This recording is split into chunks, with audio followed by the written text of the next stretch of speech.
Coaxial Sports High School Football Game of the Week. Tonight, we're paying a visit to the tomato capital of the world. It's an OCC Central showdown as Worthington Kilbourne drops by Reynoldsburg. Week number 5 with the Wolves and the Raiders coming up next here on Coaxial Sports.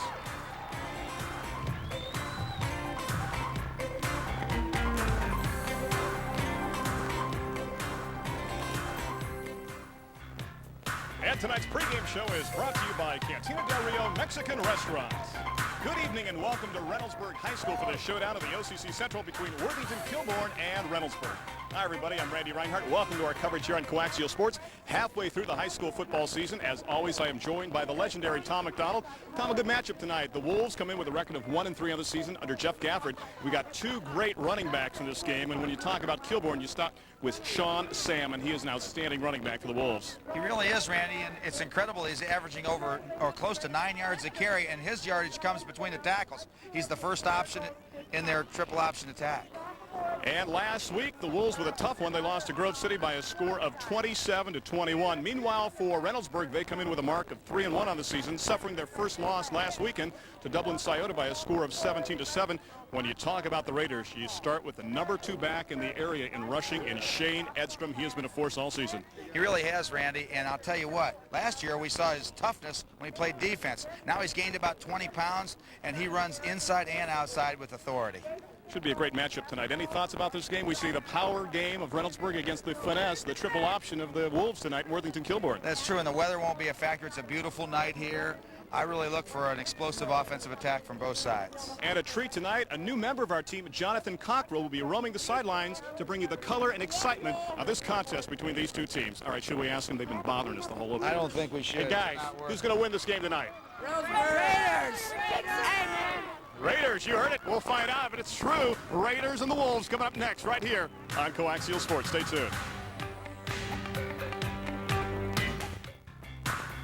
And tonight's game is brought to you by Cantina del Rio Mexican Restaurants and by Columbus State Community College. Week number 5 of high school football action between Worthington Kilbourne and Reynoldsburg. And Reynoldsburg has won the toss and elected to receive, going from right to left on your screen. Week number 5 of action. Randy Reinhardt along with Tom McDonald. Wolves come in at 1-3, 0-1 in the OCC Central, and the Raiders at 3-1, also 0-1 in league play. And two legendary coaches, Jeff Gafford's done a great job with the Wolves in his 5th year as head coach. Before that, 7 years at the Heights. And how about Reynoldsburg Bob Stewart? All you have to say is living legend there. He has been around forever. He is ageless. What a job he did at Eastmore, and what a job he did in resurrecting this football program here for the Raiders, Tom. Both coaches are exceptional. And you're right, Jeff Gafford, first of all, did an outstanding job back the years when I was coaching, when he was over at Franklin Heights. And it's taken a little time to build this Worthington program, but he sure built it the right way. And Bob Stewart, what can you say? Just tremendous person and coach. Chris Merrick, the booted of the Merrick brothers, who played at Marshall, and for Thomas Worthington, returned by the Raiders out across the 10, the 15, the 20-yard line. Gary Gettle, the wide receiver, has it out across the 20 to around the 23-yard line. As we take a look at the Raiders offensively in this contest, Griffith, the tight end, Kaminsky, Neatfeld, Davis, Sherman, and Stevenson. Up front in that unbalanced line, O'Donnell, the quarterback in his 2nd season. Roberts, a sophomore fullback. Edstrom, all-world at tailback. McCloy, underrated as a flanker and wingback. And Gettle, an outstanding wide receiver with 10 catches for 174 yards on the season so far for the Raiders. 1st and 10, mark the ball officially at the 23-yard line. The pitch will go to Edstrom. Shane up across the 25, up near the 28-yard line before he stopped on the play. For Kilbourne, they will come in with their Michigan State stunt 4-3. Up front it is Godwin, Van Cleef, along with Edgel and Prince. And you see Todd, Kane, Larison, Clifton, Savage, Anderson, and Hill. Outstanding defensive unit for Kilbourne. The Wolves a little bit undersized. In fact, you see a guy in Doug Van Cleef in the defensive line wearing the number 1, kind of an unusual sight, but they can do the job defensively. 2nd down, we'll call it just about 5, and nothing there. Edstrom is upended right there. Did he lose the handle on the football? The Wolves say they have it. I think they do, Randy. Jason Godwin, number 60, submarine that pile, and it's a big turnover, 2nd play of the ball game. And a Raider is down on the field. We'll take a look at this one more time. You'll see it's an isolation play with the lead block, but there's number 60, Godwin. Boy, oh boy, he's in that backfield in a hurry. And not only does Worthington get the ball, but Reynoldsburg also has an injury. And I hate to see this for the Raiders. That is Shane Edstrom, the man we were talking about in the open, 6'2", 211, and senior. came in with over 800 yards rushing on the campaign, 10 touchdowns on the ground. He is down on the turf at the 28-yard line. Well, Tom, we talked about the size mismatch in this contest. Worthington would try to stunt, do some gaming, try to look for those openings in there if they could defensively against a larger Reynoldsburg team on both sides of the football, and they come up with the early turnover. And right now Edstrom just barely sitting up right now as we're just 45 seconds into this contest. Well, you're right, Randy, about the game plan of Worthington, and I'll tell you what, they've got an outstanding defensive coordinator in Vince Trombetti, who is calling the signals. And I see Reynoldsburg tried to come to the short side of their unbalanced formation on first down and had some success, but it looks like Worthington's overloaded that wide side, and if Reynoldsburg's going to try to run that way tonight, they may have some problems. Edstrom is holding his right arm, as you can see. His wrist and arm, yeah. Horrible blow for Raider fans here so early in this contest. Here was a guy that was on pace, Tom McDonald, to rush for 2,000 yards on the season. Incredible. Right, we know how tough he is from last year. I would definitely not count him out yet. His fingers are moving, and probably going to need a little ice, though. So Thad Toronto and company come up to the line of scrimmage. It is the Raider 28-yard line. They needed a lot of big breaks, they said, in this contest. They have one early, 1st and 10. And Raider territory, handoff inside, and nothing doing. Short gain on the play as the Raiders swarm defensively. With just about 1 minute gone in this contest, Salmon on the carries. You look at the offense for the Wolves. West up front along with Godwin, Leahy, Bonus, Main, and Morris. Thad Toronto, the quarterback. We talked about Sean Salmon, along with Keith Warren, Joe Savage, and Aaron Hill. We'll call it a gain of just about a half yard. Officially, we'll make it 1, 2nd down and 9. Mark it close to the 27-yard line in Raider territory. And a whistle and a flag will stop play as the ball squirts free back to the 40-yard line. We'll sort out this situation. Looks like a good break for the Wolves that it did, because the ball came loose. I see Jeff Gafford is sticking with some of his run and shoot offense. Reynoldsburg will line up in a 4-3, but it'll look 4-4 much of the evening with Clay, Willis, Bear, and Atwell up front. Linebackers, good ones in Shalash, Smith, and Bowman.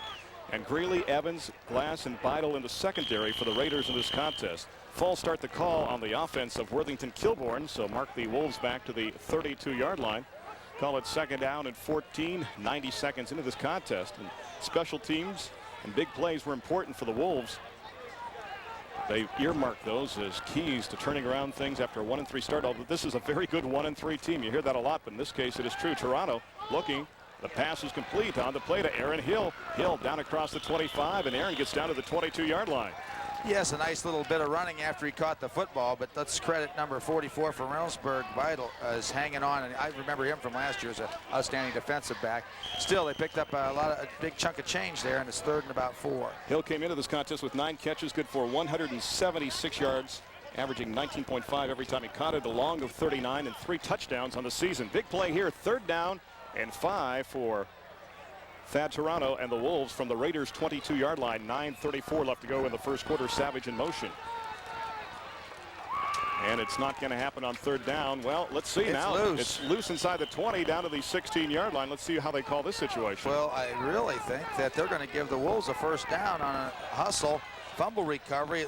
Kevin West, the guard, may have pounced on that ball and picked up enough for a 1st down. Number 66. Whoa, So we'll mark the ball down to the 17-yard line. Your referee tonight is Gary Porter. Your umpire is John Garoy. The linesman is Tim Royer. The line judge is Brian Collins.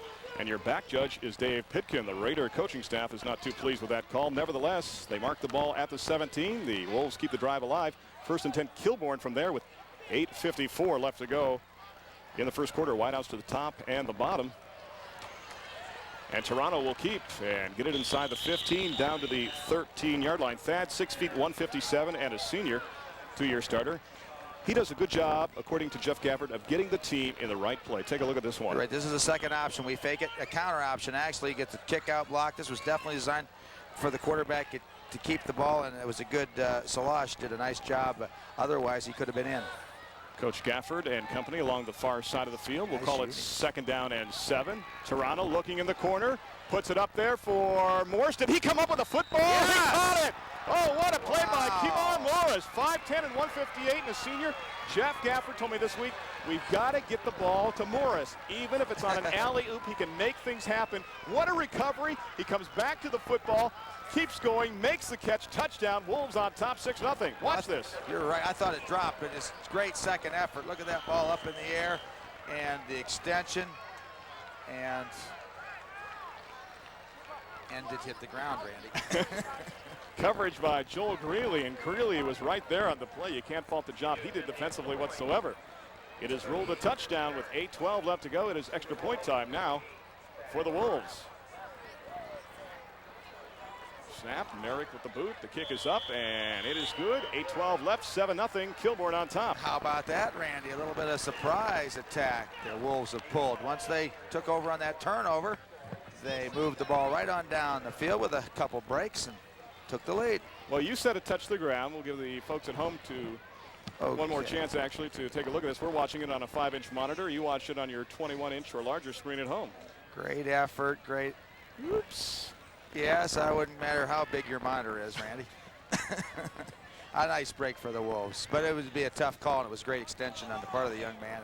What the heck, those things happen. Let's not get personal. So it's 7-0, Kilbourne on top here early in this contest. And Tom, if you're Reynoldsburg, how rattled are you right now? Edstrom goes out after that injury. You fumble the ball away. The Wolves come back and are awarded with a touchdown. That's right. Very opportunistic, Randy. I'll tell you, I think the Edstrom situation is the thing that would cause Reynoldsburg the most concern. They really played a pretty good defense, except for a couple plays there, and a couple breaks didn't go their way. But they need Edstrom for that offense to function properly. That drive was 5 plays, 28 yards, took 3:03 off the clock. Morris, a 13-yard pass from Toronto. Merrick adds the PAT. We stand now at 7-0 in favor of Worthington Kilbourne. And one more time, Chris Merrick doing the honors. And look who's returning the ball. We saw him last year, Ron Smith. Oh, it's loose again. Yep, and it's free, and I think the Wolves have it again. Oh, my. At the 22-yard line. If you're Bob Stewart, you couldn't have drawn up a worse script than what's happened here. But you're right. Stripped on the ball, James Crotty, number 17 on the recovery. And another huge break for the Worthington Wolves. This is something else. There's Coach Trombetti. Oh, and another injury. Ron Smith, who we talked about. We saw him last year have a great game. Remember, a couple of kicks he returned for the Raiders, and you look at his size at 6'4" and 235. The man has speed as well. Let's see if, first of all, the ball was kicked to the right. He was trying to set the wall to the left. He was trying to set the wall to his right. There's a couple guys doing what they're coached. Put your hands and hat on that football and punch it out, and that's exactly what happened. You know, against Canton Glen Oak, the Wolves got the ball, opening kickoff, drove down, had to punt, recovered a fumble on the punt by Canton Glen Oak. Then they scored, then they kicked an onside kick and recovered it. So they had the ball 3 times before Glen Oak actually touched the football on offense. And right now, they're controlling the Raiders early on. Handoff goes to Salmon, and Sean inside the 15-yard line. He is down to around the 14 with 7:48 left to go in the quarter. Just the inside veer to the fullback, and of course it may seem to you, why can't they stop this? Well, that's because the quarterback's coming out sometimes with the ball, and they also have a pitchman. So it's very deceptive, and with the size that the fullback has, Salmon, you know, it's going to be tough if you don't key on him. Is that the perfect offense for an undersized team like the Wolves in this contest? I certainly think so, and their quarterback's shown that he can throw the football. I want to talk it over here. Second and short, don't want to get, you know, make any mistakes down here in the red zone, but they're actually in 4-down territory now. Had a great gain on 1st down. I look for them to keep it on the ground, try to get another 1st down. And the Wolves burn a timeout. That is their first. They have 2 remaining. Reynoldsburg with their full complement of 3 timeouts left here in the first half. And you're talking about schedules for Worthington Kilbourne. It gets no easier. Next week, they're at Dublin Scioto. As we speak, are 4-0 right now. Then the following week, the Wolves are at home to host Westerville South. They're only number 2 in the state. The OCC conference, granted, we're now talking about, what, 22 teams, has to be the premier conference in the state of Ohio, bar none. And I saw Glen Oak this year, too, and they're no slouch. So whoever scheduled Worthington's games, boy, had high aspirations. There's no doubt about it. They'd have made it into the playoffs with probably 8 wins, as tough a schedule as they play. Although they've already played 3 home games, Tom, in their first 4. They're 0-3, though, at home, 1-0 on the road. Their lone win over Eastmore by a score of 30-8. Reynoldsburg next week will play at Westerville South. So both of these teams have to see Westerville South, the team that has moved up to number 2 in the States. And then in 2 weeks, the Raiders playing host to Pickerington. So time resumes now with 7:23 left to go first quarter. Wolves on top 7-0. They have the ball 2nd and 2 at the Raider 14-yard line. Salmon the lone back right now behind Toronto. Goal line defense for Reynoldsburg. And I tell you what, there was a collision between quarterback and fullback, and still Salmon bulled his way inside the 12 and may have enough for the first down. You're right. That's got to be scary because it was played perfectly defensively. Roger Clay and John Bowman, 86 and 87, in on the tackle. But yet still, look what happens. With Salmon's leg drive, he's still able to pick up 3 yards. Roger Clay, 6'3", 190, and a senior defensive end, a 2-year starter. And we saw him last season here on Coaxial Sports have a good game. Very good. First down now, and we'll call it 10. They can get a first down before scoring. We'll mark the ball officially at the 11-yard line. 7:03 left to go. Savage in motion. Hand off inside, and nothing doing. They pick up maybe a half a yard, and that is it on the play. On the carry one more time is Sean Salmon. Right, I think Pierce was in on the tackle. Oh, I'm sorry. No, that looked like Ron Smith, actually, number 89, in on the tackle. Ron Smith starting at middle linebacker this year, and what a job he has done for the Raiders. And good to see him back in there after having that little problem a couple plays ago where he got his bell rung. Back in there with 6:39 left to go. Mark it back at the 10-yard line. We'll call it officially 2nd and 9. Toronto in the corner for Morris again, and this time he is not the closest to the football. The guy that had the angle there was number 44, Keith Beidel. Boy, you're right. They're not afraid to throw it up for grabs, are they, Randy? Both on the touchdown and this play, it was just a fade route by the receiver, a timing pattern that they work on in practice down near the goal line, and this one came up actually a little long. Well, we've got a good kicker, too, in Merrick. We've seen what that bloodline can do in the past. That's right. So synonymous. It's 3rd down and 9 now. Is Morris is wide at the top. It is Hill to the bottom of the formation. He's looking for Morris to the left side, and he cannot come up with a football. It'll be 4th down and 9 from the 10-yard line. An interesting call here. Do you go for the field goal and make it 10-0? I think so, because that's a big point. Once you get past 8, it takes 2 scores. Yeah, look at this nice fade thrown to the outside where it should. There's a little height advantage there, but a great job of defense breaking up that play. It looked to me like it was Greeley. Yep, Joel Greeley, who had an interception against Whitehall. 2-year letterman who likes weight training and math. So if you want to do some math, you can figure this one out. The ball spotted at the 19, add 10, 29-yard field goal attempt by Merrick, 6:25 on the clock. Good snap, pressure's on, the kick is up, and plenty of leg. Plenty of leg. And Chris Merrick now has 4 points in this contest as he's got a field goal from 29 yards out and an extra point. And rapidly, the Wolves are on top, 10-0. Well, we talked about the scenario that they had in Canton Glen Oak in that contest, what they wanted to do. That's exactly what they're doing here. Let's see if they can hold on, because in the second half defensively, sometimes since they're the smaller team, they have a tendency to slow down just a little bit. Very true, Randy, and that's the good news for the Wolves. They are out in front, 10-0. The good news for Reynoldsburg, however, is that Shane Edstrom, number 21, is one of the deep men on this kickoff return.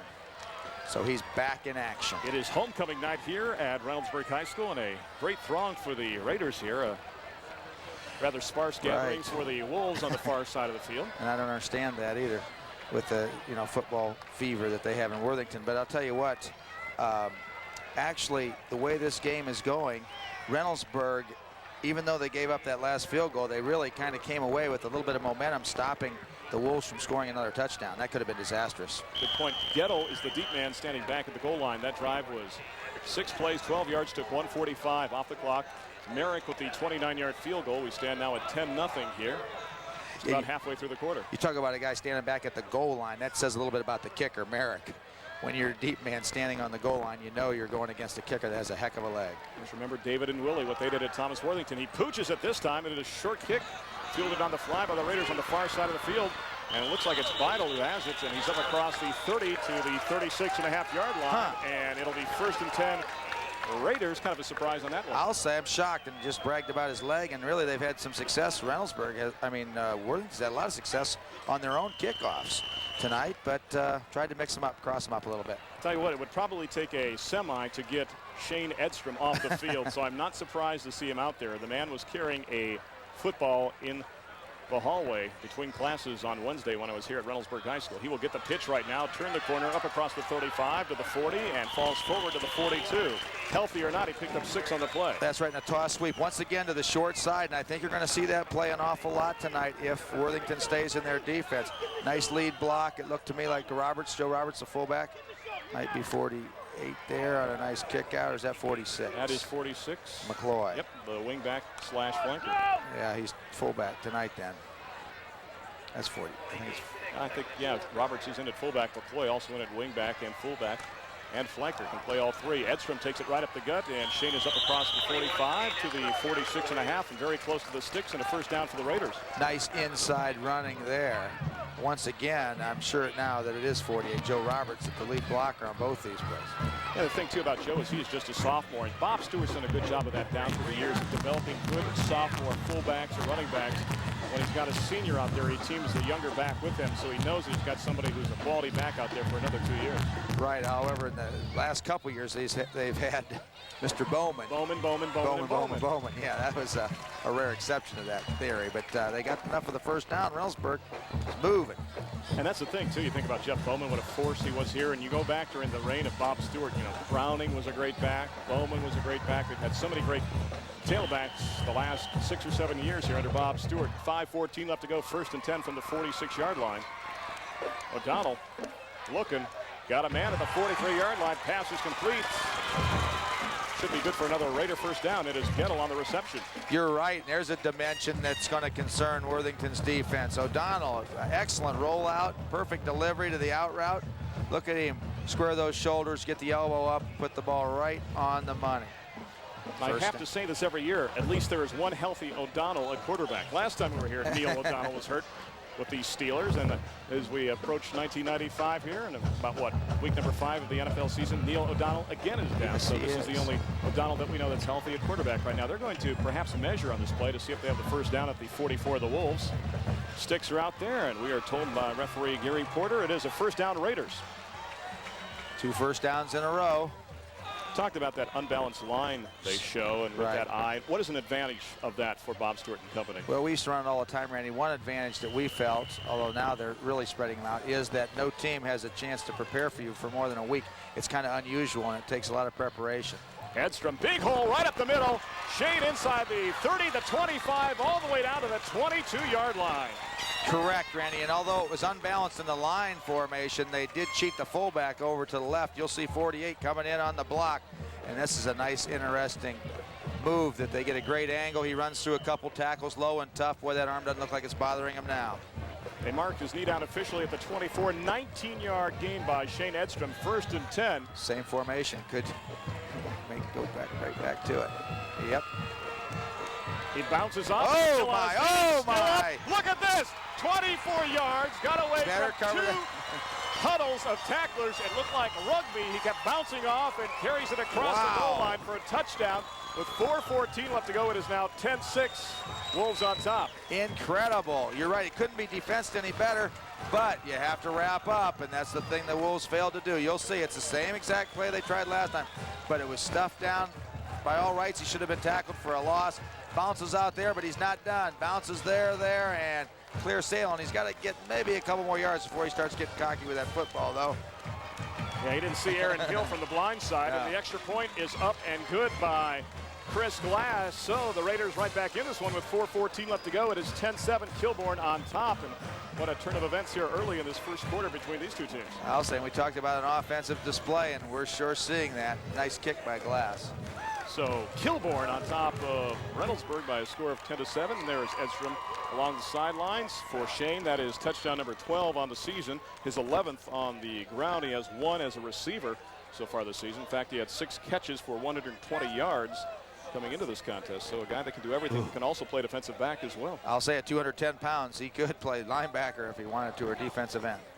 Talking about Jeff Bowman and what a force he was for 3.5 years. The Raiders, he is over Miami now. I believe he's been redshirted, and they've moved him to defensive back, so he'd be a force for the Redskins. He will. Position.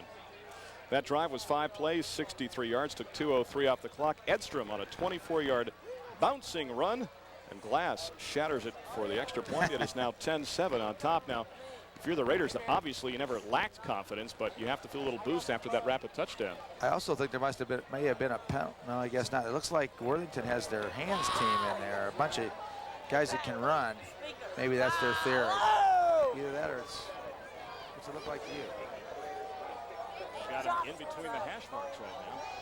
Well, they're not a small team. There's some 55s and 61s up front. When you look at the line there, so you see Hosty up there along with Leahy. They've just got everybody bunched in the middle of the field, and now they will deploy themselves wide beyond the hash marks. They may have kicked onside from that formation earlier in the year because it looked like Worthington was ready just in case they tried that. Glass has it teed up. And we're ready to go with 4:14 left to go. Reynoldsburg 3-1, trailing 1-3, Worthington Kilbourne. Remember, Glass's brothers. This currently is the third Glass we've had. This is Chris, and who else did we have? Justin and David, who played for the Raiders in the past. Justin was a Look at that boot. Oh! Inside the 5-yard line. That is Brian Anderson. Pull up the middle, 20, 25. Anderson cannot break free down at the 25.5-yard line. Moments ago, we were talking about Jeff Bowman. He's down along the sidelines with our own Jonathan Cockrell. Gentlemen. Tonight we have with us Jeff Bowman, former 4-year starter here at Reynoldsburg, currently a cornerback at Miami of Ohio University, #1 ranked defense in the country. Jeff, how's that transition from high school to college been for you? It's been, I'm just taking it day by day. It's really rough. Just the aspect, the game just so faster, the mental aspect of everything. It's just, so far it's been so good. I'm just doing my best. That's all I can do. So.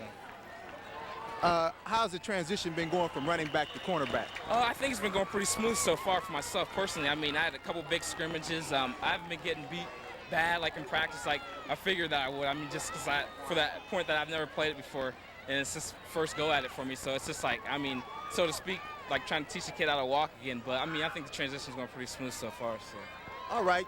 Good luck to you. Thanks a lot. Take it easy. Thank you, Jonathan. Jonathan right on top of things there with Jeff Bowman. That's got to be a hard transition. Toronto picked up one on the keeper on that play, though, going from offense to defense. Naturally, you would think that any guy who's carried the ball for 4 years wants to carry it in college as well. Well, there'll be time on interceptions and punt returns. This is Hill.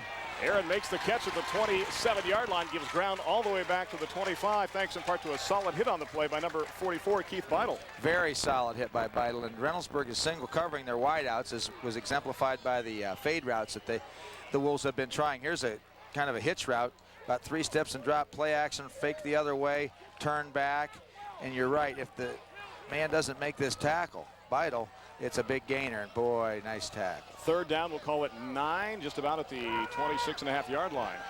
Counter inside, not much there, up to the 32-yard line on the carry is Keith Horn, number 28 for the Wolves. It'll be a 4th down situation for Kilbourne. Right, Horn showed some quickness on that 3rd down, and it was Greeley who made the tackle. Warren is 5'5", 150, and just a sophomore, Tom McDonald. He lettered last year as a freshman, only the 2nd freshman to ever letter for Coach Gafford. The other one was Eric Starks back when he was I remember Franklin Starks. Heights, who currently is at Bowling Green. So it's a punting situation now for the Wolves for the first time in this contest, and Merrick is standing back at his own 20-yard line. Sulash was in on that hit as well. Well, he's been a force the last 3 years. Hussam, of course, before that, his brother I hear a whistle. Shalash was a great basketball player for the Raiders, and the flag rests at the 25. Do we have a delay of game? Our thanks to Jonathan Cockrell, our man on the sidelines. Right. And remember what a force he was for the Cougars in the 80s. Well, I tell you what, I've never seen anybody hit as hard and play as hard as Jonathan did for Beechcroft, and glad to have him aboard as part of the Coaxial sports team. And Natalie attired tonight, too. He looked great, Randy. Very physical athlete, you're right. Looks like he could play right now. We had to play against those teams of his. So it is a 4th down situation. We'll check the hang time now. This punt by Mr. Merrick with 1:58 left to go, and his team up by 3 at 10-7. Adjust to a high snap, and that one off the side of his foot. Pretty good hang time. That's not a whole lot of distance. Yeah, that's not the story, though. The story is it exited stage right at around the 45-yard line. You're right. 17 yards on that punt by Merrick, and the Raiders now in excellent field possession. 1st and 10 from the Wolves' 45-yard line. Reynoldsburg, as we said, 3-1, and Kilbourne at 1-3. The Raiders currently in 5th place right now in computer points in Division I, Region 3. Of course, the top 4 qualify for the playoffs in each region at the end of the year. Pitch to Edstrom. Top of your screen, working it outside, bouncing, bouncing, bouncing. I'll tell you what, I don't care if it's Browning or Bowman or Edstrom.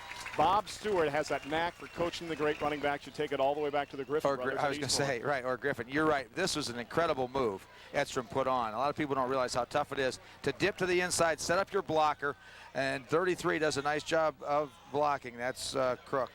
But you'll see as he dips and then gets to the outside, he picks up an extra 10 just because of that move. So it's a 1st down from the 34-yard line, just enough for Shane Gang to move the sticks with 98 seconds left to go in the 1st quarter. Pat Ennis is now wide to the bottom of the formation.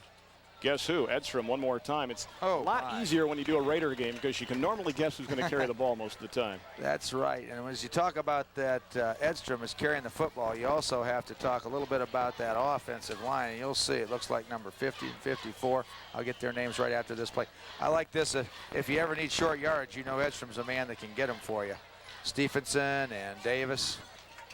Doing a great job for the Raiders. Second down, we'll call it just about 4. The ball resting at the 28. 1 minute left to go. Edstrom on the delay. Look at this, still squirting forward and picking up yardage on the play. I think on that play, who was it? It looked like number 36 with the initial hit. That was Matt Larison, the outside linebacker. And with Edstrom, you got to hit him about 4 times to bring him down. You really do, Randy. I think that time it was Scott Tressler as the lead blocker, number 55, and creates a 3rd and short here. And Reynoldsburg is already in 4-down territory. And we're down to, as you can see, 35 seconds left to go as we put you along the Raiders sideline for week number 5. Halfway through the high school football season. Where did it go? O'Donnell on a 3rd down. Hands it off to the fullback this time. Uh-oh, surprise, surprise. And I think the Raiders will have a 1st down as we get ready to wrap up the first quarter. That's right. Crook on the carry picks up enough for the 1st down, and the Raiders are on the move again. Coming into this contest, Crook with 1 carry for 11 yards and a touchdown. Well, he lowered his average, but he did pick up the 1st down. Just like a coach there to you bring have that up. The main thing. 1st and 10, mark the ball at the 24-yard line. 5, 4, 3 left to go here in quarter number 1. They get it off just in time. Edstrom pitch sweep, trying to turn the corner. Now cuts back. One of the things he's strong at, and in spinning and twirling, people were telling us about that. You don't think there's any yardage there, and he winds up picking up about 6 yards on the last play of the first quarter. You're right, Randy. Strong's an understatement. He put that spin move on and was able to pick up 6 or 7. We have played 12 minutes. Kilbourne on top of Reynoldsburg, 10-7. This is the Coaxial Sports Game of the Week. Stay tuned.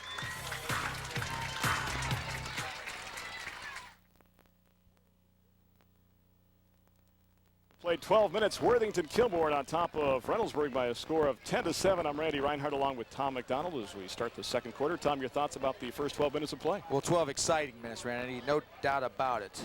First, oh, hey, there's a look at the beautiful young ladies, and there's the queen. But they were all beautiful. It would have been tough to make a decision. Oh, cheerleader there. And our queen tonight was Elizabeth Harpster, and I believe she is the daughter of Charlie Harpster, the assistant coach for the Raiders.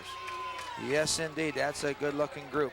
Anyway, Reynoldsburg's moving right on down here. 2nd and 5 from the 18. Edstrom cuts it inside the 15, down to the 13, and close to the 12, and maybe another 1st down. You're right. Nothing fancy here either, Randy, although I think Reynoldsburg has chosen to go the short side a little more than maybe Worthington thought. Here they come back to the short side again. There's 33 with the kick-out block hook, and Edstrom follows him right down the field. 1st down again. And Van Cleef on the hit. The massive defensive tackle at 5'6" and 145 making the hit. They're scrappy, those Wolves, but they're sure not very big. 1st and 10 from the 12. Edstrom inside, now outside, now trying to turn the corner and carry people, and he does so all the way down to the 6-yard line. I'll tell you, it's not fair that a 211-pounder has that type of speed, Randy. He showed his quickness and power. This time he shows his speed, just flat out getting to that corner and then turning it up for about 7. Look at this move. And then outside, he changes direction and outruns a player, too. That's what's incredible. That's right. Run out of bounds by Savage, among others. We'll call it officially a gain of 7. 2nd and 3. 11-11 left to go in the first half. And now the Wolves will burn a timeout. That is their 2nd that they have taken. They have 1 remaining. The Raiders with their full complement of 3. So the table's beginning to turn on the Wolves here as we begin the second quarter of week number 5 of high school football action here on Coaxial Sports. Glad to have you aboard. Randy Reinhardt along with Tom McDonald and sideline reporter Jonathan Cockrell. Our statistician tonight is the legendary Steve Bassford. And what a gorgeous night for high school football. It's supposed to be great tomorrow, too, for that other game somewhere around Columbus. And a reminder, if you have a question, a comment, all you have to do is give us a call. Pick up the phone, 236-1209, extension 389. Give Coaxial Sports a call. Any kind of comment, a question, if there's a game you'd like to see in any sport, drop us a line or give us a call to that number. We would love to hear from you. You're right. The way Reynoldsburg's bouncing back is a tribute to their team, of course. their character as well as the coaching staff. I mean, a lot of teams may have been discouraged after getting down 10 points and just hung their heads, but this is too well coached of a team with too much pride to give up, and now they're on the verge of coming back and at least tying, maybe taking the lead. And remember, in week number 3, they were trailing Newark by a score of 7-6 at the half and came back to win that one 29-9, outgaining Newark 249-84 in the second half. Second down and 3 from the 5. Crook has seen a lot of action in here at fullback. And off inside, and nothing doing that time. They stand him up right at the line of scrimmage. Nothing there on the play for the Raiders. The person of number 34, Brian Hollifield. You're right. For some reason, Edstrom's not in the ball game. It's a little, here he comes. It's a little bit surprising, but actually it was good defense on the Wolves' part there. Undersized lineman shot the gaps this time and played it very tough, creating a 3rd and long. Will they throw that fade again or give it to Edstrom? Hollifield's seen a lot of time at running back this year. 30 carries, 226 yards, and a touchdown. 3rd down and 5. Mark it back to the 7. It is Edstrom. Cutting back, gets it to the 5, and that is it. A couple of great plays there by the Wolves. The guy that really made the big hit, number 24, Brad Todd. Right, a senior linebacker. And this play is designed to go off tackle to the left, and Edstrom tries to cut it all the way back, and quite possibly could have if it wasn't for the super effort of Todd. And you're talking about that game tomorrow. You're talking Ohio State, Notre Dame, and Brad Todd is the son of Bob Todd, the baseball coach for the Buckeyes. Oh, that explains his athleticism. Randy, they're going to shun the try and go for that lead, and they're going for the slant this time. 4th and 3, and the pass is thrown to number 46, Jay McCloy, and they throw the flags at the goal line. Right, well, let's give credit, first of all, to the offensive staff of Reynoldsburg for making that call. They've been running the outside fades all night. This time they crossed him up on a 4th down with that slant. Actually, it was pretty good coverage, because if he would have been a little farther off, the man probably would have caught it. But yeah, it does look like he catches him a tad early. So with 9:59 left to go, they'll march off the penalty. It'll be half the distance to the goal. They'll mark it down to the 3-yard line. It'll be 1st and goal now from the 3. 9:59 left to go. Raiders trail by 3, but driving. Well, I think I see a 145-pounder Doug Van Cleef in their defensive line for the Wolves. Biggest guy you'll ever see at 145. Edstrom bowling, in. Touchdown. Count it, leg drive extraordinaire, Randy.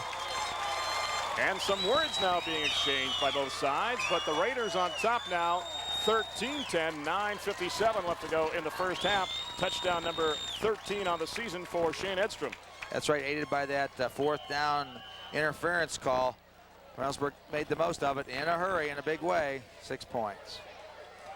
And the snap and the kick is blocked. I like that kid, Savage. I'll tell you what, he was the one that got in a little bit of a disagreement after that touchdown. And not only was he upset about it, he did something about it, extending himself and blocking that extra point. Channeling your frustration is what it's called. And Joe Correct. Savage, the 5'10", 165-pound senior, does a great job. Take a look at this play one more time, and the extra point. Savage comes busting through and deflects that. He started out on defense and as a wide receiver on offense last year, and now playing as a running back and a DB for the Wolves. And he actually had to take the perfect angle, Joe Savage did, Randy, because if you go too much towards the kicker, you're going to run into him. He came from his outside spot, and once he broke clean, he dove completely across the kicker, extending perfectly, and that's the only way you can block a kick. So basically, you're telling me he lived up to his last name. Yes, he did. He is a savage on that one. And that drive was 10 plays, 45 yards, took 3:54 off the clock. Edstrom, a 3-yard run, his second touchdown of this contest, 13 on the campaign. The kick was no good. 13-10 Raiders on top. Now, if you're the Wolves, what are you trying to do offensively? Well, you know, you're going to have to start earning some points, it looks like. And although they got ahead, now they're going to have to battle back since Reynoldsburg's taking the lead on it. Warren is the deep man for the Wolves, back at around the 10-yard line. Glass to boot it. You know, they still have Salmon, who can run about 9 yards a carry at fullback. Kane scoops it up around the 5, across the 20. Kane backs to the 27-yard line. Bryan with a nice return, setting up the Wolves with 9:50 left to go first half. You're right, good return and pretty darn good field position. Vital on the hit.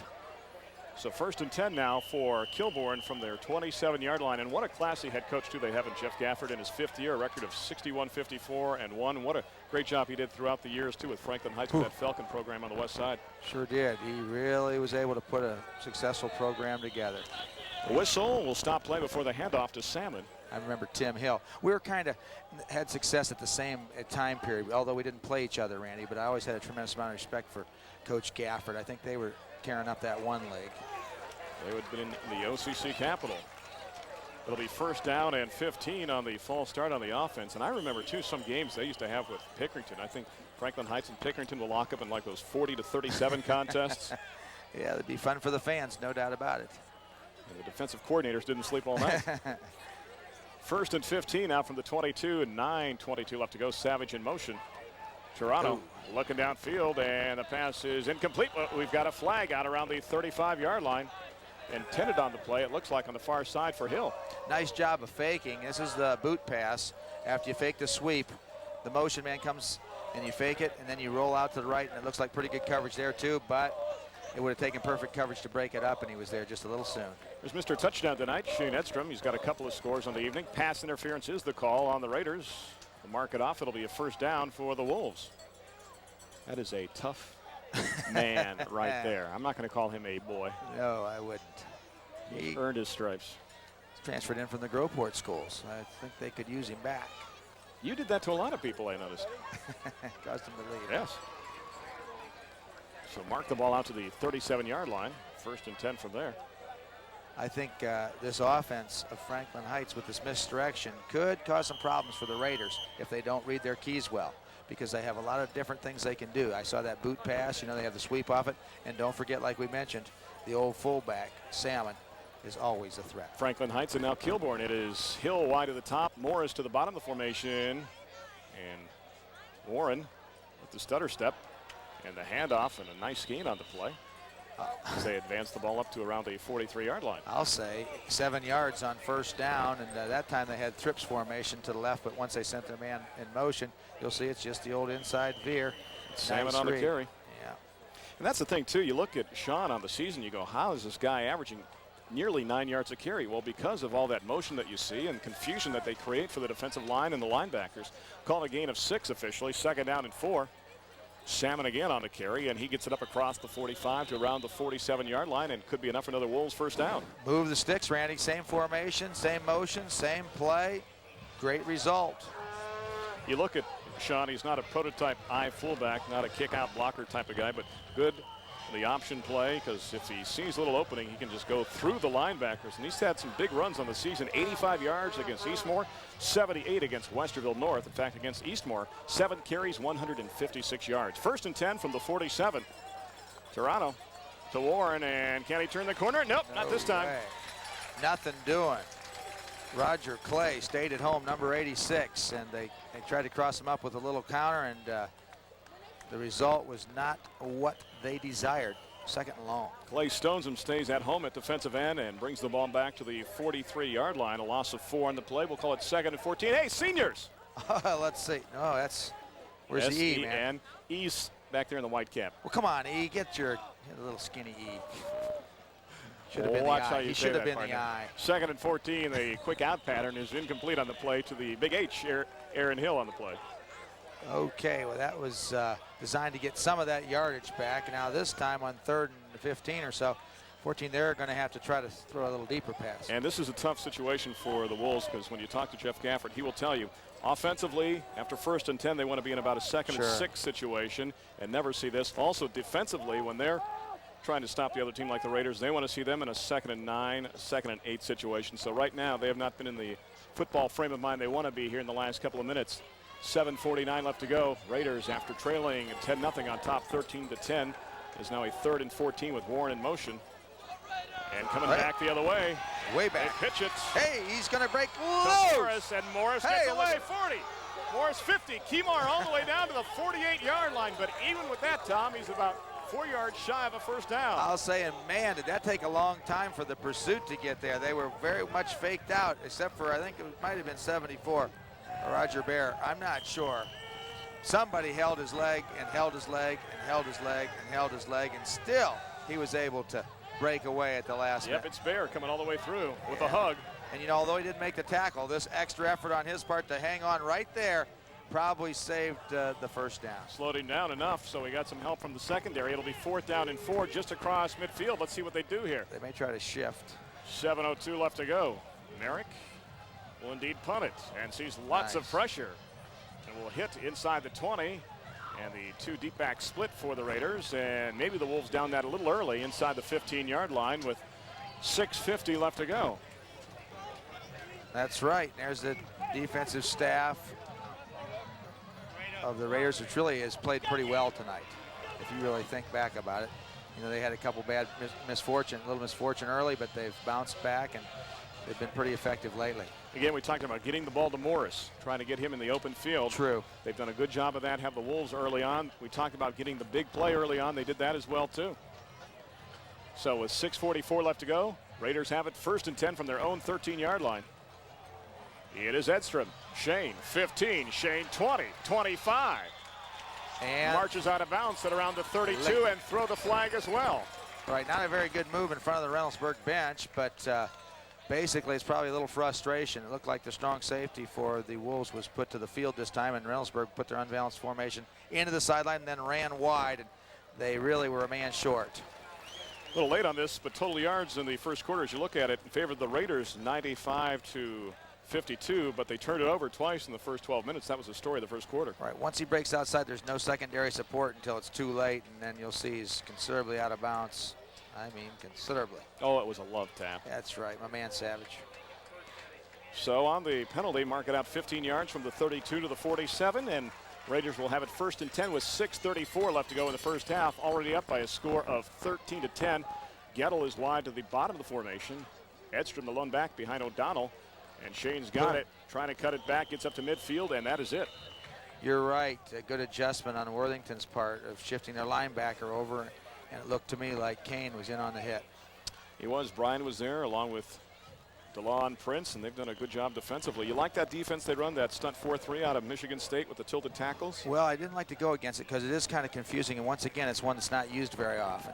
On the other hand, when you've got quicker kids, sometimes that's a pretty good option to use. If you're a little bigger, you might want to resort to something more basic. On a 2nd and 7, O'Donnell looking long downfield, throws it up for grabs and incomplete. Actually, on that play, you had the wide receiver. Ennis was coming back to the football. The pass was thrown further downfield. It'll be 3rd down and 7. That's right, and Todd was putting pressure on O'Donnell and forced him to throw it a little early. And having a conversation right now along the sidelines. He will come back in after getting a play. And so will number 18, Gary Gettle. They tried to run this. They've been running and passing both to the short side of the field, Randy, which is not really easy to do as it would be the far side. So let's see what they try on this 3rd down. Crook in front of Edstrom on a 3rd and 7. They go the opposite way. Now Edstrom retreats and now goes back and gives more ground. Oh. Can one person have a double reverse? Edstrom did on that play and wound up losing yardage. A great play by the Wolves defense, backing him up to the 42.5-yard line. That's right. There was a ton of people converging on the football, but Larison may have been in on the hit. You'll see it's designed to go left. I better go right. Nope. Not going to be able to cut back after all. Let me pivot back to the left. Nope. Nothing doing. O'Donnell throws a block. Boom. But to no avail. Hill. Aaron Hill. So it'll be 4th down and 13 from the 44. And last to boot it. Pressure's on, gets it away. And it is Savage on the return, right up the gut, all the way up to the 39-yard line. And in that traffic, he nearly broke it. He really did, Randy. He knows what to do with it. Run north and south. That's what you're supposed to do. Get to that goal line. And if it wasn't for Salash, he may have gone a lot farther. Jason Kramer of the Raiders limping a little bit as he comes off the field here. 1st and 10 now for the Wolves. So a big series there for Kilbourne, able to hold the Raiders on that last possession. Very true, Randy. Certainly restored their confidence. Let's see if they try to exploit this trips formation to the short side here, left side of the formation. Although Warren now shifts to the top, it'll go inside to Salmon, and Sean is across the 40 up to the 43-yard line. That seems to be their main objective, Randy. Like you said, stay out of a long situation. Try to pick up whatever you can on 1st down, and this time Salmon did run the football well. He was tackled by Willis. Yeah, we talked about his ability to break the big play even at a fullback because he had that 85-yard run against Eastmore. As we said, 78 yards against Westerville North. We've got a whistle and an official's timeout for an equipment repair on the field. We talked about against Eastmore, 7 carries, 156 yards. Rashawn against Westerville North, 15 carries, 158 yards. As we said, he's averaging 8.9 yards every time he touches the football, and he scored 6 touchdowns so far this year. Looks like is Ship in at quarterback, number 15. We've got a new quarterback in there. It is Jeremy Ship, 5'11", 165, and a junior. And he will hand off to Warren inside. Warren across midfield down to the 49-yard line. Nice cut there. If he was trying to go outside, he wasn't going to make it. He cut that right up over the center. Warren looks like he's got some quickness as well. Picked up the first down. Jeremy is a young man at quarterback who's had back problems in the past, but is bouncing back. And that's the thing about Kilbourne. They've got Toronto, who's a great quarterback. They've got Ship and another guy in Chad Shoemaker, who they thought could really be the guy with the gun as an arm, but broke a finger before his first scrimmage.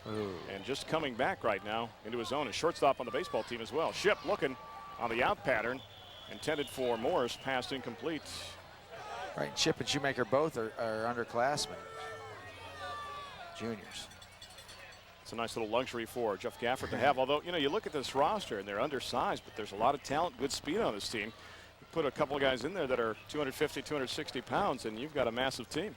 Right, of course, when you split as many people out as Worthington is doing, you have to be effective throwing the football. 2nd down and 10 now from midfield. Again, Warren in motion. Handoff inside. They'll advance it down to around the 47-yard line. A question, you know, Worthington has gone through the split now for a couple of years with Thomas Worthington and Worthington Kilbourne.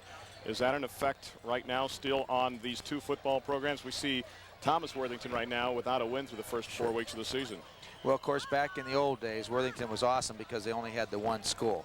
And when they split, you're naturally going to have some problems, as sometimes happens. But basically, what I think now is they're being able to establish their own identities, and both programs are going to be on the upswing here soon. 3rd and 7 for Ship and company, and he looks to his right, and he gets rocked right when he throws the football, and the pass is incomplete. He had pressure from the get-go, Tom. He really did, and lousy protection, actually. You can't blame the quarterback. I think Atwell, number 76, may have been all over him, forcing him to throw that ball early. So it'll be a 4th down situation from the Raider 47-yard line, and the Wolves are showing punt right now with 3:22 left to go in the first half. In this contest, only down by 3 at 13-10. Right. Another defensive victory, and I think these defenses were starting to rise to the occasion. Either that or the offenses are both getting a little overconfident. Twin safeties back deep for the Raiders at their own 12-yard line.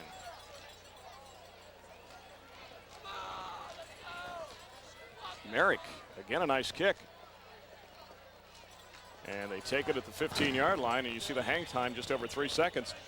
And they're brought down right there at the 15-yard line. Is on the return for the Raiders is number 34, and that is Brian Hollifield. So we'll call it 1st and 10 from the 15-yard line for Reynoldsburg, up by 3 with 3:14 left to go. That's the thing, too, about Merrick. He's got great hang time, too, and they netted 35 yards a punt last week against Grove City. Here's another team in the Greyhounds that is undefeated. Right, isn't that unbelievable? And that's super. They only lost to him by, what, about 6 points last week? That's right, and we have them next. You have them next. I have them next. We'll touch on that in a little bit. 1st down and 10 from the 15-yard line. O'Donnell will keep and get to the 14-yard line and lose a half yard on the play. Well, I don't know if that's a design play or not, but I don't think I'd want my quarterback running the ball if at all possible, even though he is 175 pounds when you could give it to number 21, Edstrom. Gettle will check out. Ennis in with a play from along the sidelines, and head coach Bob Stewart, a septuagenarian, I might add. Is that right? No way. We'll leave it at that. Okay. Look it up in the dictionary. Big split by the left end, number 88. 2nd and nearly 11. Edstrom, short side. Edstrom, wrong side. Nothing there. Well, you know, the only way to combat the size is to stay low and shoot those gaps. And I think it's Godwin on this one, number 60, who's able to shed the blocker, come in low, and make the tackle. He did a great job with help on the play from number 24, Brad Todd. Another 3rd and long, Randy, and we may see Air Raider. Godwin, one of the big guys up front for the Wolves, and he only goes 185. So it's 3rd down. We'll call it just about 10 from the 15.5-yard line. O'Donnell. Quick hitter. How about that play? I liked it. Handed it off and goes to the big man, the fullback. Yeah. And that is Joe Roberts. And we talked about the sophomore and his size. Again, a couple times when they've had a 3rd down situation, needed yardage, they've gone to the quick hitter. Yeah, the quick trap right up the middle of the big fullback. And not only can he block, he shows exceptional running ability on that play. And, you know, they were 3rd and long. Wolves had them backed up, but nothing doing. 1st down, Reynoldsburg. From the 27. This time, Tom will hand it off, and a short game for maybe 3 on the play. You kind of sense that the Raiders want to milk the clock here, see how far they move down the field, see if they're going to be in scoring position here in the last 90 seconds. Right, I think they're definitely a ball-controlled team, and you know, if it worked once, let's try it again. Try it till they stop us. And this time they did a much better job. The Wolves, Worthington Wolves, did of stopping the inside trap. Joe will pick up 3 this time for the 6'2", 210-pound sophomore. And we'll call it a 2nd down and 7 for the Raiders now, resting at the 30-yard line. 1:05 left to go first half. This time it'll be Edstrom to the wide side, cutting it inside up to the 32-yard line. Remember, Raiders have their full complement of 3 timeouts. I've got the Wolves with 1 remaining here in the first half. Let's see what happens. You burn a timeout here, or what do you do if you're the Wolves? Edstrom's going to carry the ball. It looks like Doug Van Cleef, 145-pounder. He's playing somewhere up on the line. Number 1. I wonder why he had such quickness to work out to that ball. But it was an exceptional defensive play, and another 3rd down for Reynoldsburg. Doug Van Cleef, 5'6", 145. He's a senior. As a freshman, he was a DB. Handoff goes to Edstrom. Can he take it all the way outside? Oh. Nope. You burn the timeout here now with 27 seconds left. You have 1 left if you're the Wolves. And Sure. they do with 23 seconds left in the first half. Nice job of Brad Todd staying at home. He had some help from Joe Savage, but you're right. They had to tackle Edstrom on that play to force this punt. Yeah, he bounces it outside another 2 yards, and he can go at least 30. So it's a 4th down situation and just more than 3, and the Raiders will punt. And let's keep in mind that the last time the Raiders punted, Randy, there was a man came clean through the middle for the Worthington Wolves and almost had himself a punt block. Yep. And of course, remember earlier in this contest, Savage blocked the PAT. The critical coaching point here is if you do block that punt, you don't fall on it. If you're Worthington, you want to scoop the ball forward, try to pick it up because time's running out, number 1, and it's your ball no matter what anyway. That's right. And remember, too, when you change possession, the clock will start once they get the ball marked, too. So you have to rapidly be ready for the start of play. As you look along the sidelines. Future. Yep, probably what, maybe 3 or 4 years? He's covering up the point of the football. Very Yep. good, young man. And saying hi to Mom with along the near sideline, so he's got the football in the right arm. That's correct. Hey, hey, hey. Tom, are you still coaching the 8th grade team over at Groveport? That I am doing. And how is the team doing this year? Very well this week, thank you. This week. Little qualifier there, eh? We pulled the 500 with eked out a 14-0 win. Wow. Thursday, how about that? Yeah, shut up. Offensive juggernaut. Shocking. Here they come. They send everybody. Good And protection. it's a liner by Glass. Savage at the 35. Joe up to the 40. Goes down at the 44-yard line. He's a gutsy character, isn't he? It's okay to try to block it, but then as soon as the kick is away, you don't have any blockers for you. And leading the charge downfield, Kramer. And remember, 13 seconds left on the clock. As soon as the ball is marked, the chains are ready, they'll start the clock. Yep. And here we go, 12, 11. Toronto on, back buddy. in at quarterback, 10, 9, 8, 7. Will they get a playoff? Warren in motion. They hand it off to Salmon, and that will be the last play of the first half, unless there's a flag, and I see none, so 24 minutes in the books. Hey. Raiders with a strong second quarter after spotting the Wolves 10 points. They come back. Reynoldsburg on top, 13-10. Back with our halftime show here on Coaxial Sports. Right after this, 13-10, Raiders on top.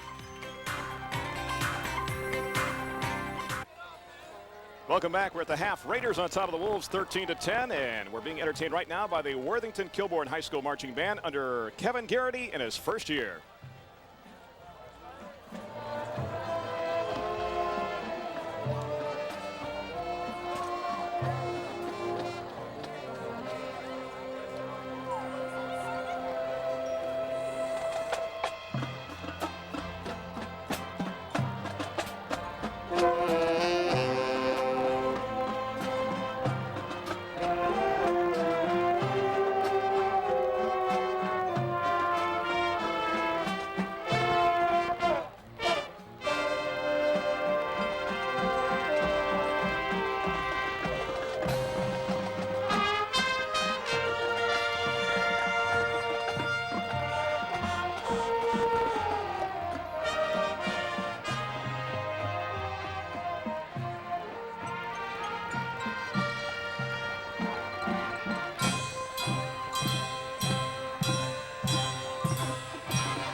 Andy Van Sickle and Amy Johnston. The field commanders, Lauren Strasser and Becky Woods.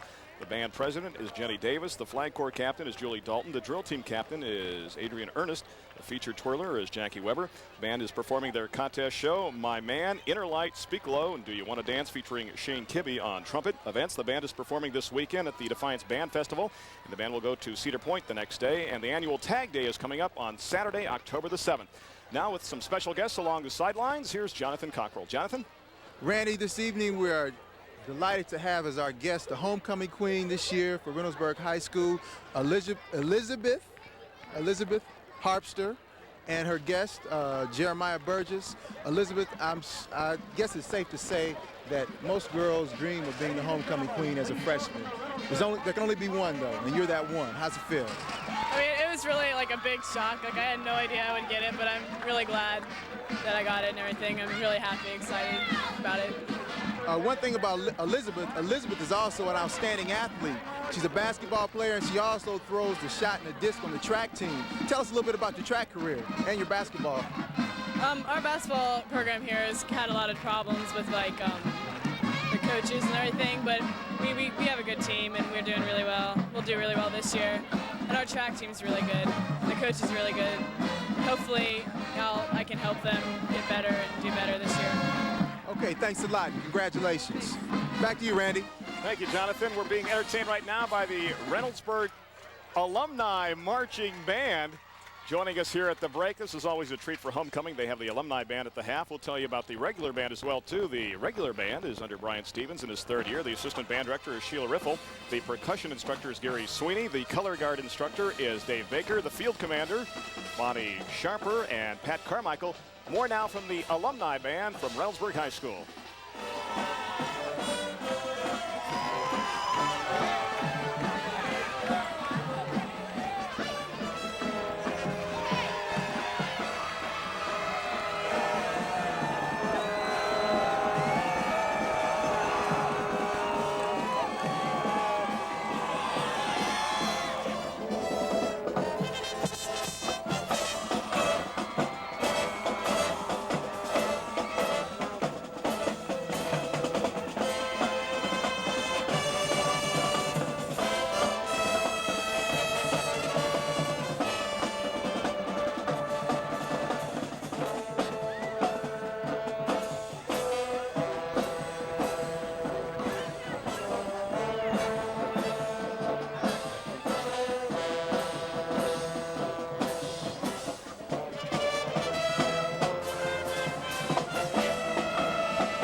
Performing at the half, Rocky, Horse, and Hang On Sloopy.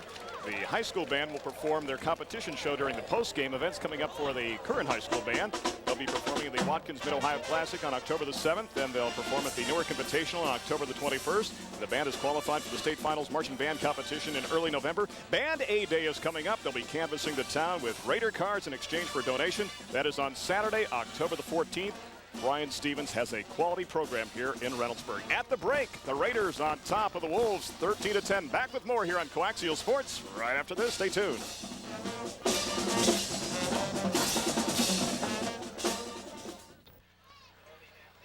Getting ready for the start of the second half between Reynoldsburg and Worthington Kilbourne. I'm Randy Reinhardt along with Tom McDonald and Jonathan Cockrell. And Tom McDonald, we should update too right now. Shane Edstrom at 981 yards on the season, just 19 away from 1,000 yards. And we're only in week number 5 of the high school football season.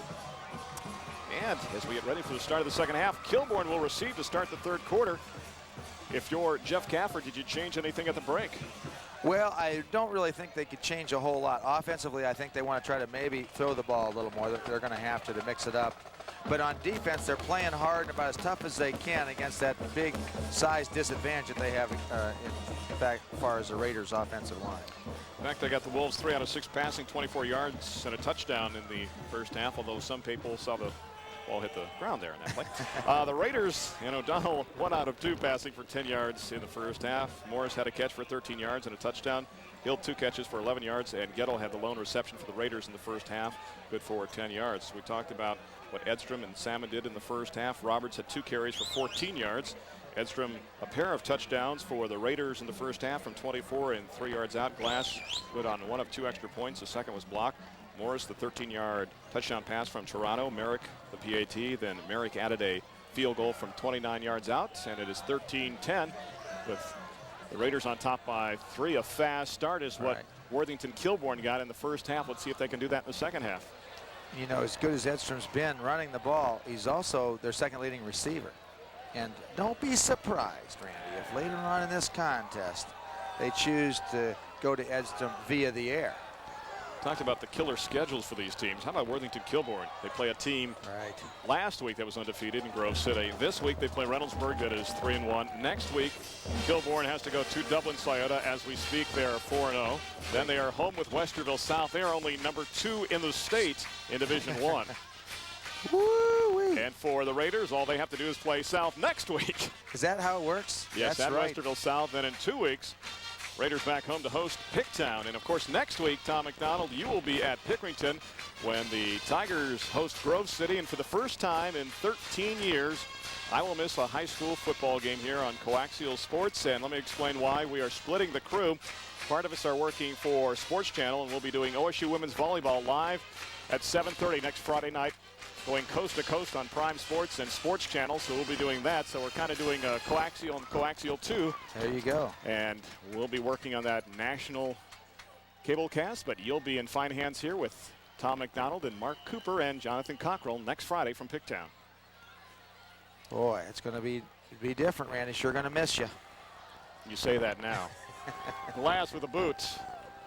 The Wolves returning it in the person of Savage from the 10. Joe up across the 20, 25, 30, 35. Oh, my goodness, in the head at the 37-yard line. Applying the shot is Chris Glass, the kicker. Right, and you'll see Savage, who's a pretty good kick returner on his own, gets the football. He's averaging about 11 yards a carry. Makes a lot more on this one. You'll see he is going down. It looks like a bigger hit than it was. See, he was almost down, but he did get popped pretty good. Hit right in the glass. Mark it at the 37. There 13 seconds into the second half. He's a Tiger, even though he's a Raider. And Toronto at quarterback to start the second half, although we saw Shipsum in the second quarter. Toronto backs his way through that. Little mess in the backfield, gets up to the 40-yard line, will pick up nearly 3 on the play. That was a magical play. It sure was. I think he was even surprised that he was able to still be standing after 2 people hit him. Glass, however, put the finishing touches on. Free safety and a 2-year starter as you look at 6', 157-pound senior Thad Toronto. Can always change the play. Maybe not the strongest of arm, but very intelligent. Has the option on every play to change the play at the line of scrimmage based on the defense he sees stacked there by the Raiders. Play action. Looking, he's got an opening. He'll tuck it 40, 45, midfield and down to the Raider 48-yard line. Hey, I think there's a late hit, too, on that tail end of that play. Well, the Raiders are happy, so maybe it was a late hit on, maybe it was a fumble. Yep, at the end of the play. Oh, my goodness. They were throwing the little bag they used to mark the change of possession when the ball is loose, and the Wolves come up with a football. Check that. The Raiders come up with the ball at the 48-yard line. Right. That's why someone was diving in there. First of all, it's an excellent decision on the quarterback's part, Toronto, because he does have the opening, breaks contain, gets the first down here, shifts the ball to his outside arm. Glass strips the ball. Must have, and that's, yeah, sure did. Then it squirts out, and it looked like it could have been Joel Greeley who fell on the football. So 1st and 10 for the Raiders. Edstrom from the 48 across midfield. And just rambling all the way down to around the 43 in Wolves territory. I'm not sure. I'd like to see a replay of that from the far angle if perhaps maybe Toronto was down. It's hard to tell from this side.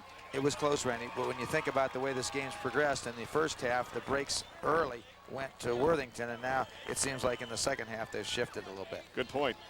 9 yards on that first down rush by Edstrom, something the Kilbourne Wolves did not want to see. A 2nd and 1, actually less than that, awaiting the Raiders from the 43-yard line. Ennis wide of the bottom of the formation. Right up the guts. And they've got the first down as Edstrom gets down to the 41-yard line. He needed 19 yards to get to 1,000. And he's close. He probably needs about 6 or 7 now. Do you stop the game and give him the old game ball? I don't, because I'm busy right now. That's right. Keep that clock running. Don't want to ruin the momentum. But it is a heck of an accomplishment. And, of course, it's not even near to what his aspirations are for the conclusion of his senior He's year. at 9:92 right now. He needs 8 more. 1st and 10, 9:50 left to go. 3rd quarter. Raiders up by 3. O'Donnell showing pass, going long, and Gettle cutting it short. Yeah, I think O'Donnell was getting a little greedy on that one. The tight end, number 46, was open. McCloy up the middle. It's a communication route between the split end and the quarterback. They read the coverage differently, and as a result, the ball wasn't too close. But Tom O'Donnell's a heck of a football player, and also he's got a good-looking girlfriend or sister who was in the alumni band directing it. That's kind of neat at halftime. That was. O'Donnell came into this game 23 of 50 passing, 375 yards, and 3 touchdowns. 2nd and 10 from the 41-yard line. I suppose it could have been his mother, too, but the girl only looked to be about 18. Play action again. One more time, he's going to put it up, and this time he finds the man you were talking about on the prior play. Jay McCroy, open again, has it down to the 22-yard line. 1st and 10 Raiders. Right, let's credit that Raiders staff of noting it and also finding the play action with Edstrom really holds the linebackers. I like the way he squares his shoulders to the target, puts a great touch on the football. The receiver's wide open. All he has to do is get it up there to him, and a nice catch before McCloy's tackled by Savage. So 1st and 10, mark the ball at the 21-yard line.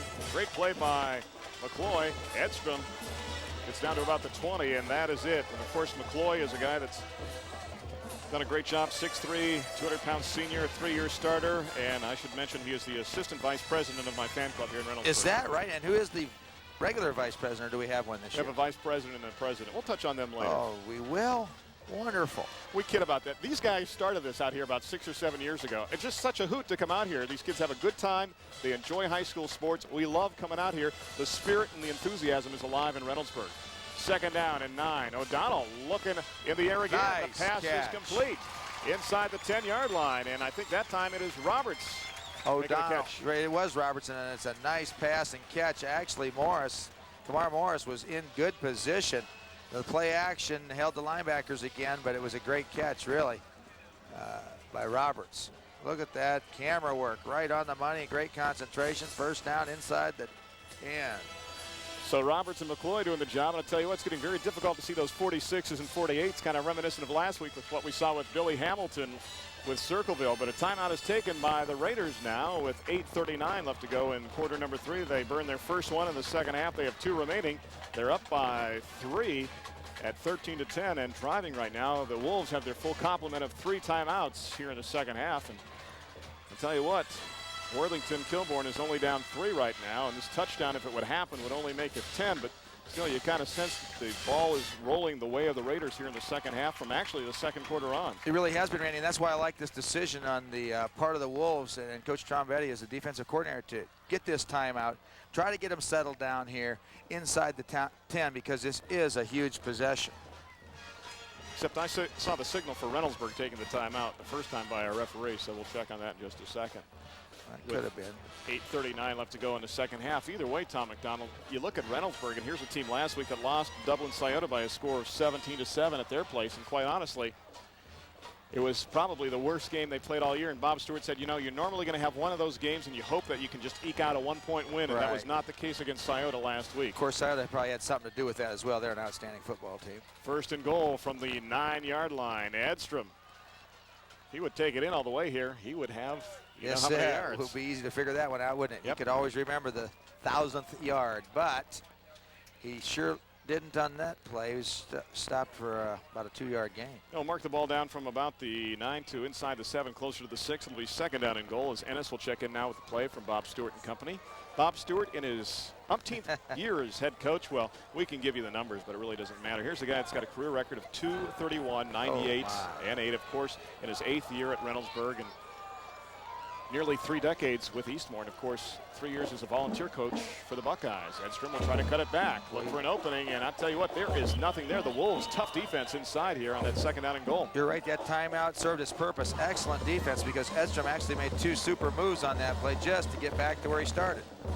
And there were a trio, maybe that's a pack of Wolves on the play there. Larison was there along with Todd and Van Cleef, and it was a timeout taken by the Raiders. I think they were a little confused on an offensive play a couple plays ago, so they now have a third down and goal situation with the ball resting back closer to the 7-yard line here with 7:27 left to go. A passing formation. Be careful of Roberts, the tight end. Or the O'Donnell fullback. looking, and it's incomplete in the end zone. Not sure who that was to. It could have been Roberts, it could have been McCloy, but anyway. And get ready on your lazy boy, it's coming to you. Brace yourselves, gang. Here's the boot pass. Once again, plenty of time to throw the ball. It was thrown across his body, and the ball, just over the outstretched fingertips of yours truly, Joe Roberts. And a field goal perhaps from Mr. Glass. It'll be teed up at the 14. We'll call it a 24-yard attempt. Snap, the kick is up, and it is good. So Glass nails the field goal. He had a 42-yarder earlier this season against Nurk. Of course, we talked about the bloodlines to David and Justin, who also played here at Reynoldsburg High School. It is now 16-10 in favor of the Berg with just about 7:17 left here in quarter number 3. So a moral victory there for the Wolves. It really was, Randy, because when you look at it, a 3-point game to a 6-point game does, of course, make a difference, but you still are just a touchdown and extra point ahead of not only time, but taking that darn lead. On top of that, it was first and goal for Reynoldsburg inside the 9-yard line. Sure was. And nice defensive stand. They bent, but they didn't really break. Especially on first and second down, containing Edstrom on runs inside. So it is 16-10 as we get ready for more action here in the third quarter of play. Randy Reinhardt along with Tom McDonald. This is our location high atop Reynoldsburg High School. Steve Basser's right back here, Mr. Shy Guy. The man can stat anything. He does a superior job in everything he does. Works for the Ohio State University.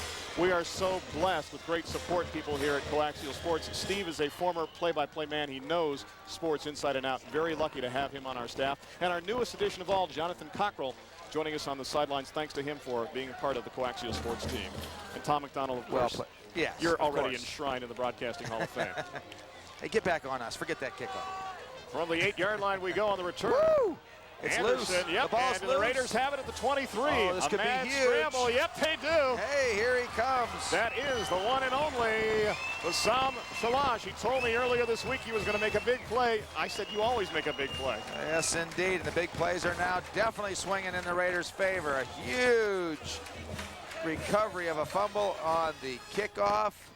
There's a great kid there, too. He's an honors student. He's a big science fan. He is the vice president of my fan club. I told you we would work this in, yes. College prospect. Member of the National Honor Society, president of the senior class. Love it. Otherwise, he hasn't done anything. He's just a great kid and just does a great job here at Reynoldsburg High School. First and 10 now from the 23. So now the Raiders getting the breaks like the Wolves did early in this contest. Edstrom will not go down. Bulls his way from the 23 inside the 17. And it's certainly gut check time for that defense of the Wolves, Randy, because, you know, they've had a lot of adversity here this entire half.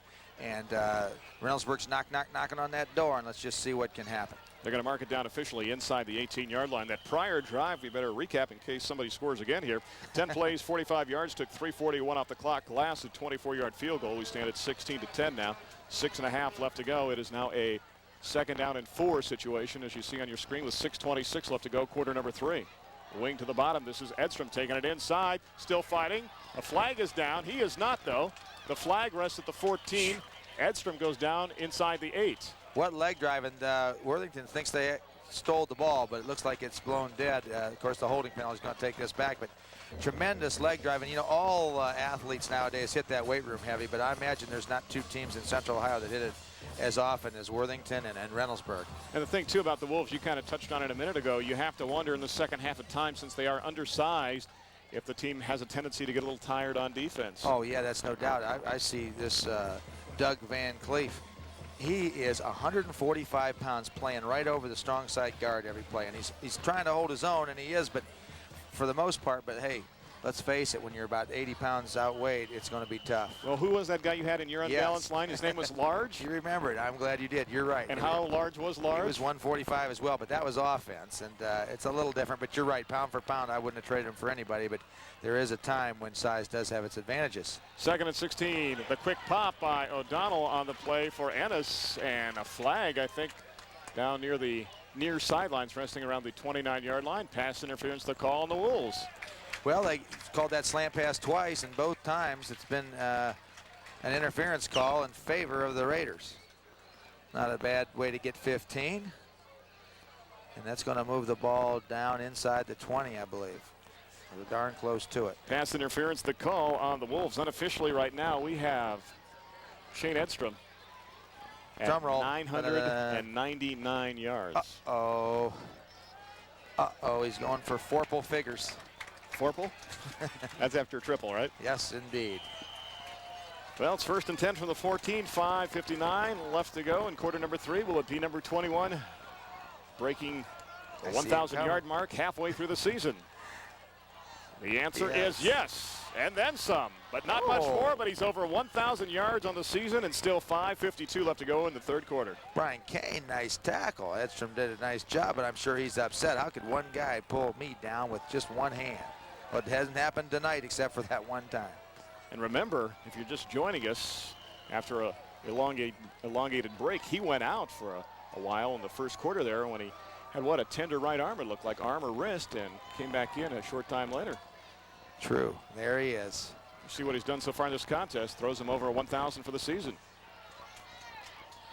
He's got it again. Shane inside. I don't think the Wolves are crying, come back, Shane, right now. They're yelling, go away, as he gets it inside the 5-yard line.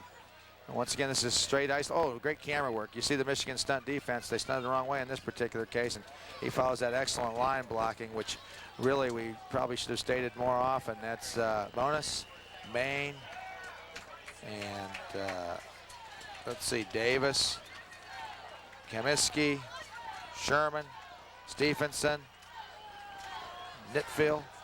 And when you say Reinhardt, I'll say President. Reinhardt. 1st and goal from the 4. Edstrom, he gets kissed right there, nailing him big time. Number 24, Brad Todd. And Todd has played an outstanding game from that outside linebacker, defensive end type position. He'll crash down from the right side of your screen and just put the hit on Edstrom in the air. Right, that's a picture-perfect tackle. Nothing there. Right back at the 4. 2nd and goal. 4:38 left to go. Raiders up by 6 at 16-10, looking to break it open. Ennis wide at the top of the formation. A lot of beef in that line for the Raiders. Boy, they're geared to the left. Oh, how Crook about that inside. Touchdown. How about that? I told you coming into this game, Crook had 1 carry for 11 yards and a touchdown. He's got, what, like maybe 4 carries now in the season and 2 touchdowns. At the most, you're right. And that was a nice call because, let's face it, everybody in the house was thinking Edstrom right or Edstrom left, and here we go. That was a crooked call right up the middle. Looky there. And once again, excellent blocking. Count it. So 5'10", 185, and a senior. Keith Crook takes a straight line to the end zone for a touchdown. It is 22-10 right now. We've got a Raider down, though, resting inside the 10-yard line. This also gives Reynoldsburg a chance to decide whether they're going to go for 1 or 2, and I feel virtually certain they're going to try to go for 2 since they want to put it on a 14-point advantage, number 1 and number 2, because you got a kid like Edstrom. Who was out there attending to the injured Raider. Edstrom among the people attending to the player out there. By the way, he's playing with the leg. Hope it's not a serious injury. Maybe they're just trying to stretch out a cramp. We'll see what happens here as the medical crew attends to the Raider down with 4:24 left to go. It is 22-10. Reynoldsburg on top, and now Edstrom will leave the field, and the player remains down inside the 10-yard line. Well, they are going to kick it then if Edstrom's leaving the field. I'll tell you what, we talked about Shane, and he is a force this season, but, you know, Reynoldsburg has a lot more offensively than a lot of people think.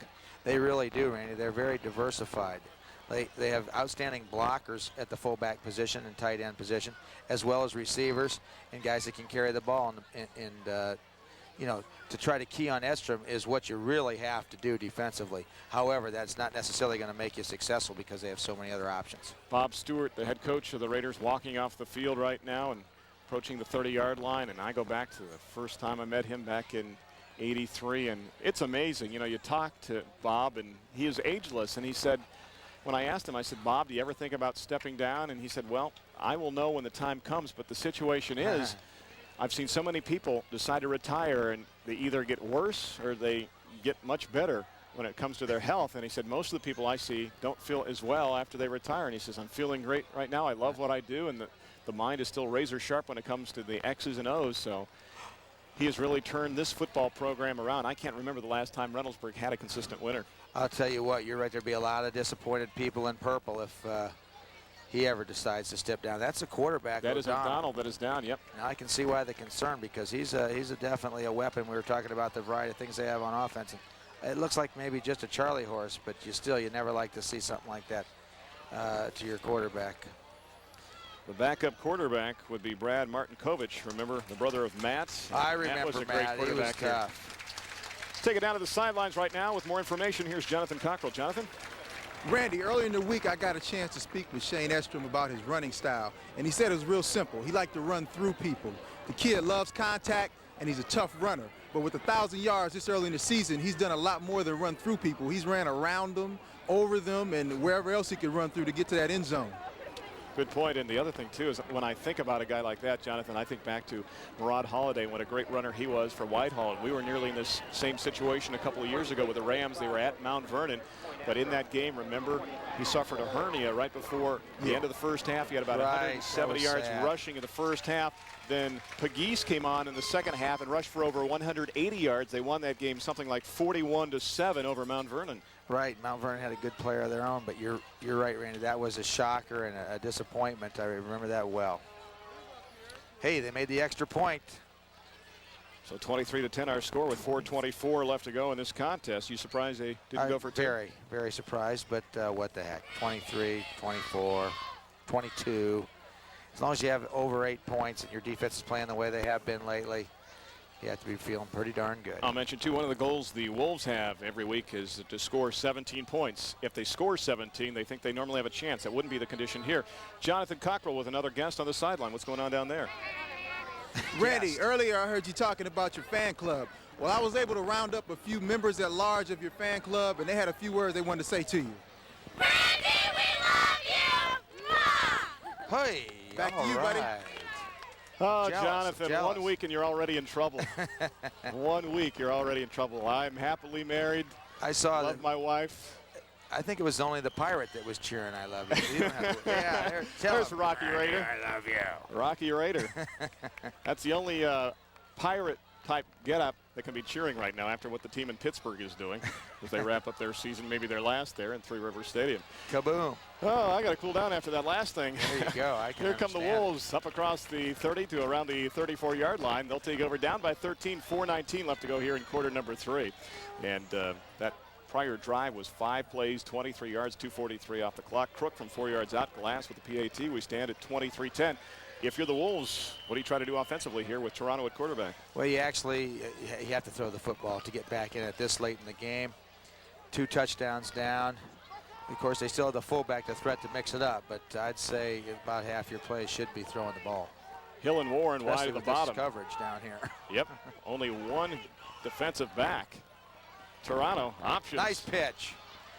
And trying to turn the corner and nothing there. Number 21 on the carry, and that is Carl Lewinnie. He's 5'2", 131, and a junior. Good hit defensively, Tom. I'll tell you what, Keith Bedell is very, very tough. He's not only one-on-one cover, but he can tackle in the open field on the option man. And I really think, as much as anything, he may have caused some problems for Worthington from the standpoint that they don't have to double cover their receivers. They are scared or actually concerned to throw the ball his direction. And there he is, 160 pounds. And Keith Beidel is not only a member, but he is the president. He is? Randy Reinhardt fan club. There you go. We've worked our way up the ladder right there. We went from assistant vice president to vice president to a flag at the 50-yard line with 3:16 left to go on that pass play. In nowhere land a flag lies. It's got to be interference in somebody. Gary Porter, our referee, says pass interference on the Raiders. He is joined out there by the umpire known as John Garoy. The linesman is Tim Royer. The line judge is Brian Collins. The back judge is Dave Pitkin. Take a look one more time. Well, we talked about needing a necessity to go to the air, and they do in this particular case. And there you see the tail end of the interference call. Right, and they throw the flag. Good call, a little bit early. They advance it out to the 50-yard line. So the Wolves now with a break with 3:16 left to go Wide to the top of the formation is Kemar Morris. It is Hill to the bottom. We haven't heard much from Salmon here the last few moments, and he won't get it this time either. As they look to pass, pressure's on. He throws it up for grabs. There's a push. Couple pushes. Both ways. I don't know how you're going to call that one. I don't either. I don't have a clue with the flag at the 25-yard line. And there's one also resting back at the Wolves' 40-yard line, so this will take a while to sort out. Yes, indeed. That was like a post play in basketball down at the 25-yard line. Contact both ways there. True, and to tell you the truth, let's give Toronto a little bit of credit because he's not having much time on that boot action. Reynoldsburg's ends are not being fooled. They're coming across deep, forcing him to throw that pass early. He did lay that one up for grabs, but he had a 50-50 chance, and we'll see. And there's another flag at the 50-yard line, so there's 3 down at 3 different spots. Uh-oh, I doubt if all 3 of them are on the same team, so we may be doing this play over. All right, Mr. Porter says we've got this. Oh, maybe. Roughing the passer called on the Raiders. Okay, Pass interference called on okay. Worthington Kilbourne, offsetting penalties. There you have it. We'll take a look at the play one more time. In a nutshell, like I said, there is pressure being put on the quarterback. He's able to sidestep one man, then gets hit, I guess. Still able to deliver the ball pretty good on the money, and the offensive man just pushed off. So we'll move it back to 50-yard line. We'll do it again, 1st and 10. Pretend it never happened. I can if you can. Morris to the top, Hill to the bottom. And maybe one on the play down to the 49-yard line. On the carry is Warren. Of course, anytime you run the counter, there is that danger of breaking through and getting some big yardage. But Reynoldsburg's blitzing the linebacker as soon as one of Worthington's wingmen goes in motion, and they were able to shut that down pretty good. Talked about the fact that Keith is just a sophomore, played some as a freshman, as wide receiver and running back. 2nd down and 9 from the 49. Toronto with pressure, backside, pass is complete. Nice throw, good catch, and enough for a 1st down as Morris nearly leaves the stadium at around the 36. Well, he showed us something there as he's rolling to his left, across his body. He's able to square those shoulders. And look at there, perfect ball tossed right on the money. Nice grab, Morris. Excellent pass play, and march it down to the 36. So the Wolves driving here with 2:36 left to go. Down 23-10. This time it is Hill wide to the bottom. Oh, they're coming after him. The Raiders are coming after him. Let's see, we got an automatic. They're going to throw the ball. Again, as I told you, Toronto can check off at the line of scrimmage, and he will. He's looking for Hill down here, and he goes up for the ball. Oh, in and out of his hands at the 11-yard line.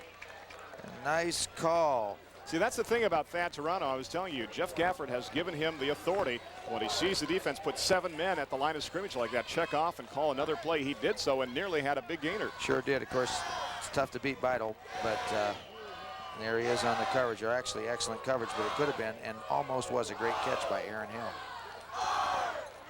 There's the press, 2nd down and 10. All right. Okay. Good comeback there, Potts. Yes. Toronto, nothing Sure there. Was that missed handoff, or was that a quarterback draw? That's divine. It's a quarterback trap, actually, where they fake it, pretend like they're going to come back with the pitch and actually kick out with the guard. But I'll tell you who wasn't fooled, the big 6'4", 100, I'm sorry, he's about 6'4", 235-pound Ron Smith, middle backer. Like sports, outdoors, and Algebra 2, and against Whitehall. Game number 1 this season. He had 15 tackles. That is a game that Reynoldsburg won by a score of 65-24. They were up 40-12 at the half. Then they defeated Gahanna 21-7. They stopped the Lions at the 1-yard line and drove 99 yards for a touchdown. 3rd down, and we'll call it 10. Toronto, diving attempt for the ball by Morris at around the 23. I assume here 4th and 10, you go for it? I don't think so, Randy. Still the 3rd quarter. But you're at the 36. You're going to punt it? Well, 4th and 10. It looks like they are going for it, but I don't know. I still think it's time to punt them deep and make Etcham and company try to go the distance. They haven't had many plays that have picked up 10 yards for them tonight. And they will stay in there. With Toronto at quarterback, and Hill wide to the bottom of the formation. Tight set this time. One back in Salmon behind Toronto. And it's a screen, and the pass is incomplete. Looking for Morris. Again, they try to get him into the open field, and this time off the hands of Kemar, a little too high, and the Raiders will take over on downs with 1:43 left to go in the 3rd quarter. That's right, let's hear it for the defense. 4th and 10, little play action, probably didn't fool too many people as they go to throw to the screen. He could have maybe caught it, but Reynoldsburg was staying at home and would have probably tackled him before he got to the first down marker. Anyway, you know, you talk about Reynoldsburg's defense. This is very new. As many years I've been following Reynoldsburg and Bob Stewart as teams, that they're not in a 4-4, a true 4-4. They're in primarily a 4-3 defense, which is the defense of the current age.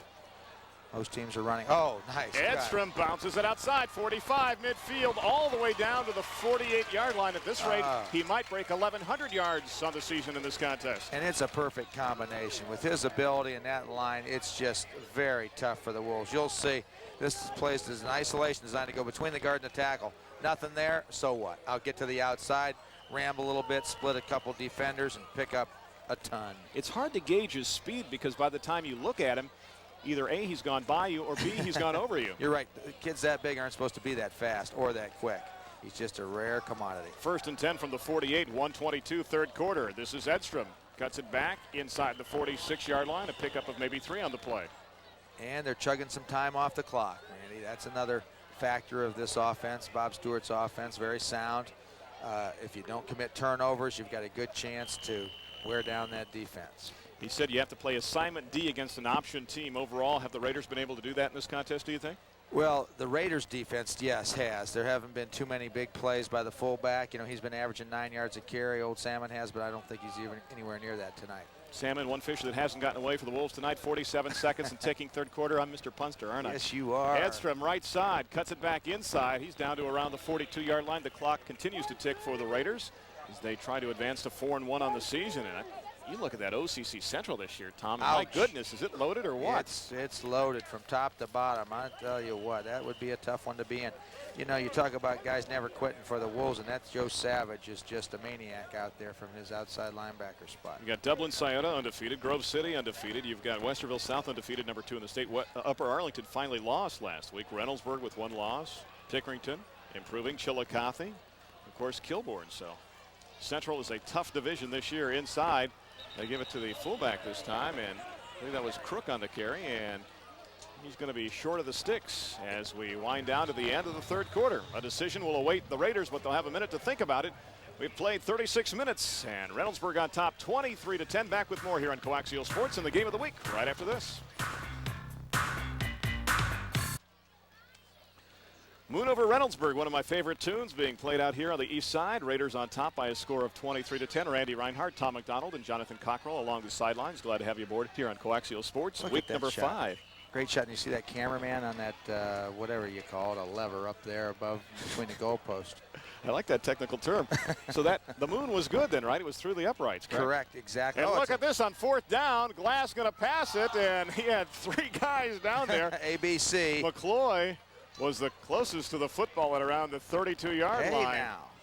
A little trickery there, huh? Yeah, at an interesting time. That gives a little breathing room, or a little bit of light, I should say, for those Worthington Wolves, who, of course, are down by at least 2 scores, and they need something this drive. But you'll see they send the men, the 2 ends, and then one of the backs coming through.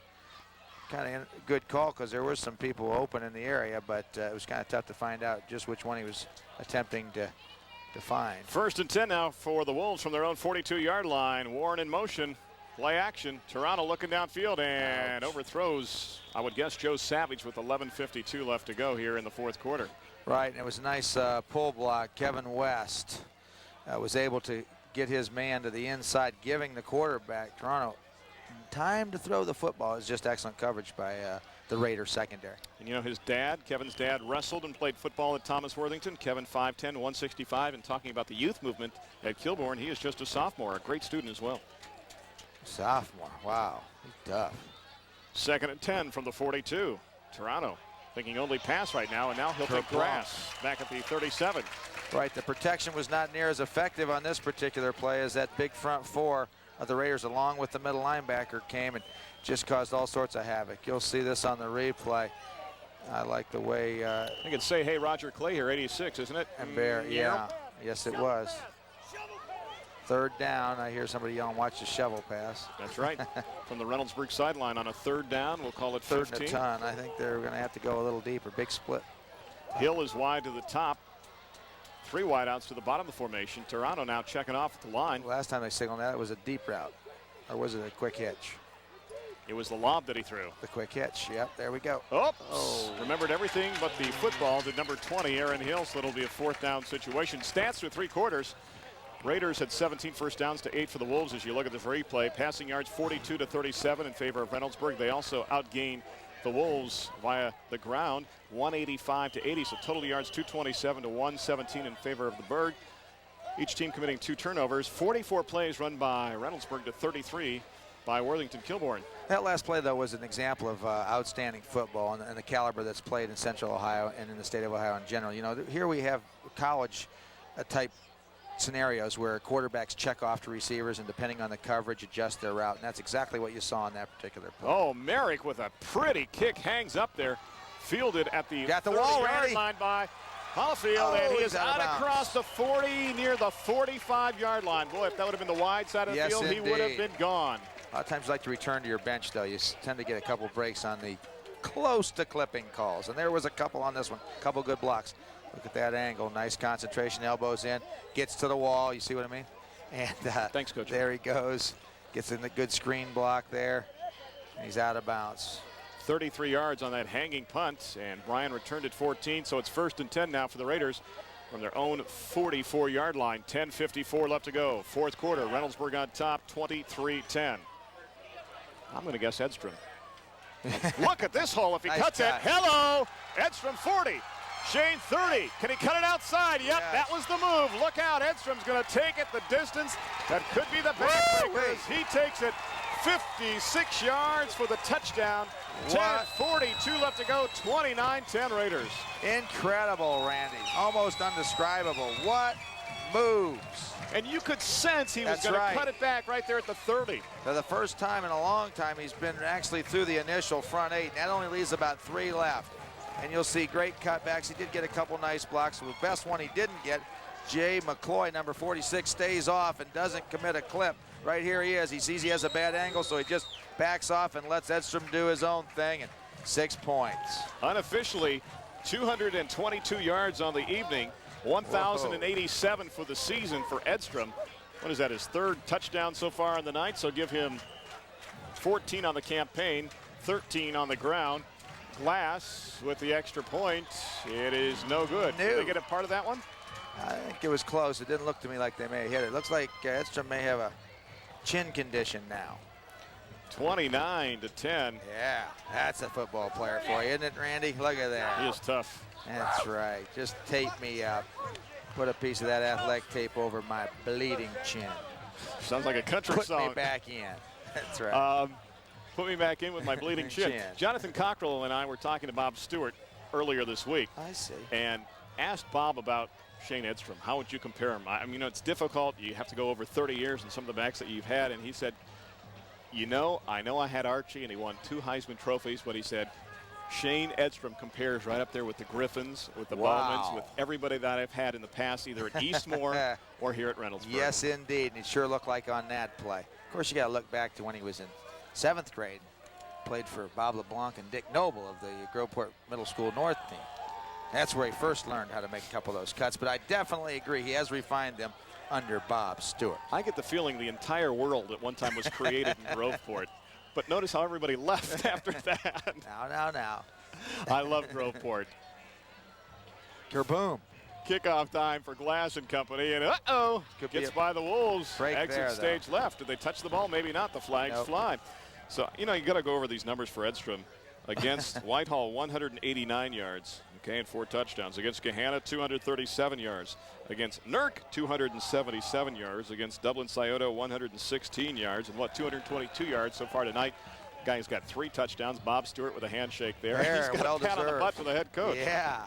And he also was very concerned about his buddy, O'Donnell, when he was injured. So the man can do it all. But I certainly don't want to take anything away from that offensive line and the backs, especially Joe Roberts, the fullback, who has been an outstanding blocker all night. And that touchdown drive is easy to recap. It was 1 play, 56 yards, all Edstrom, 12 seconds off the clock. Kick was no good. Of course, the kick went out of bounds. They say it was untouched. That's a procedural call on the defense. We'll move the ball out to the 35. Start 1st and 10 there. 10:42 left to go. Raiders on top now by 19 at 29-10. Toronto will keep Thad. Nice, he's got the 40. corner. 45.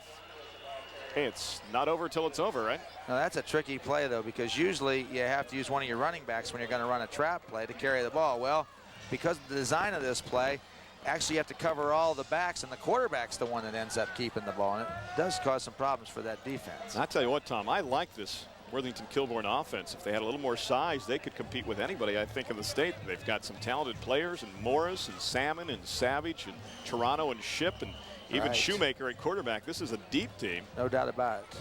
Just the wrong year to be deep in a central division of the OCC that is so talent-laden in 1995, as Salmon on a rare carry here in the second half is brought down at the 45. Bill Willis stayed at home, number 45, and it's a good thing he did, because with the misdirection, they had a seam, and if it wasn't for Willis, could have been a big game. There's Edstrom on the night.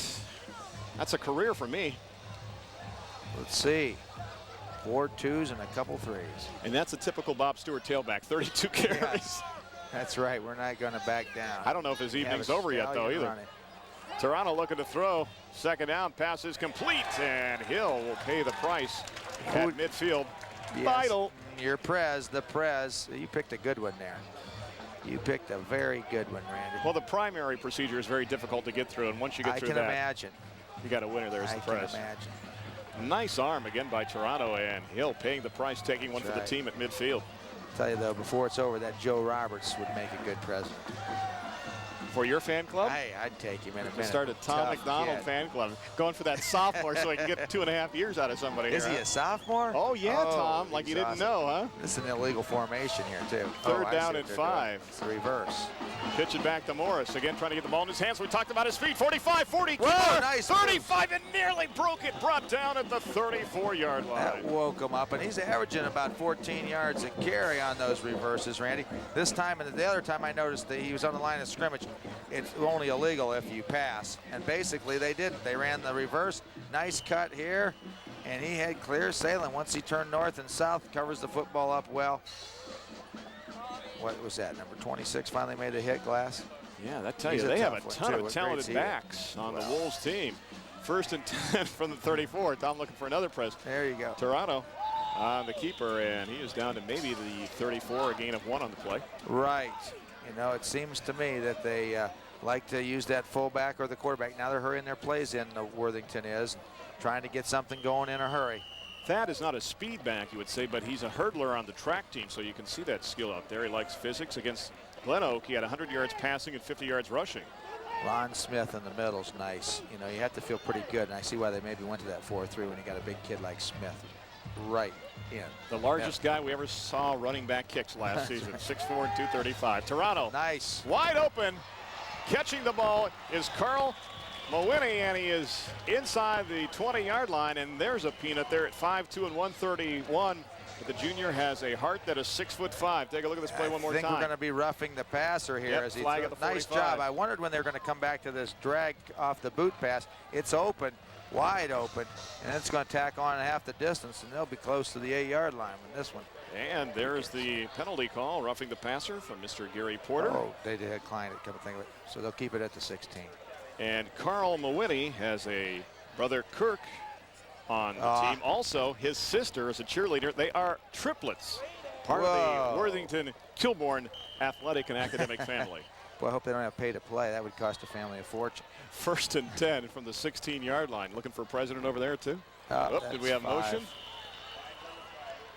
Was it encroachment or was it false start? Yes. It was a encroachment call on the defense. And it'll be 1st down and 5. And yes, that's right. I thought you were quizzing me there for a second. No, I was just finding out that they decided to rest one of the young men. 1st down and 5 now for Kilbourne. Changes your play calling. Yeah, Randy. I was going to say. You don't have to get too fancy. Maybe go back to Salmon. He's had a rest, kind of. And they have recovered onside kicks if they score already this year. So keep that in mind. Down by 19 points. You think touchdown and 2? Try to get that again. We'll see. Warren in motion. Yep. Salmon up the gut. Nice gain on that 1st and 5. I'll say they're close to 1st down yards. You'll see this is the isolation. It looks to me like Smith, probably number 89. Oh, we'll find out. He is in there on the hit.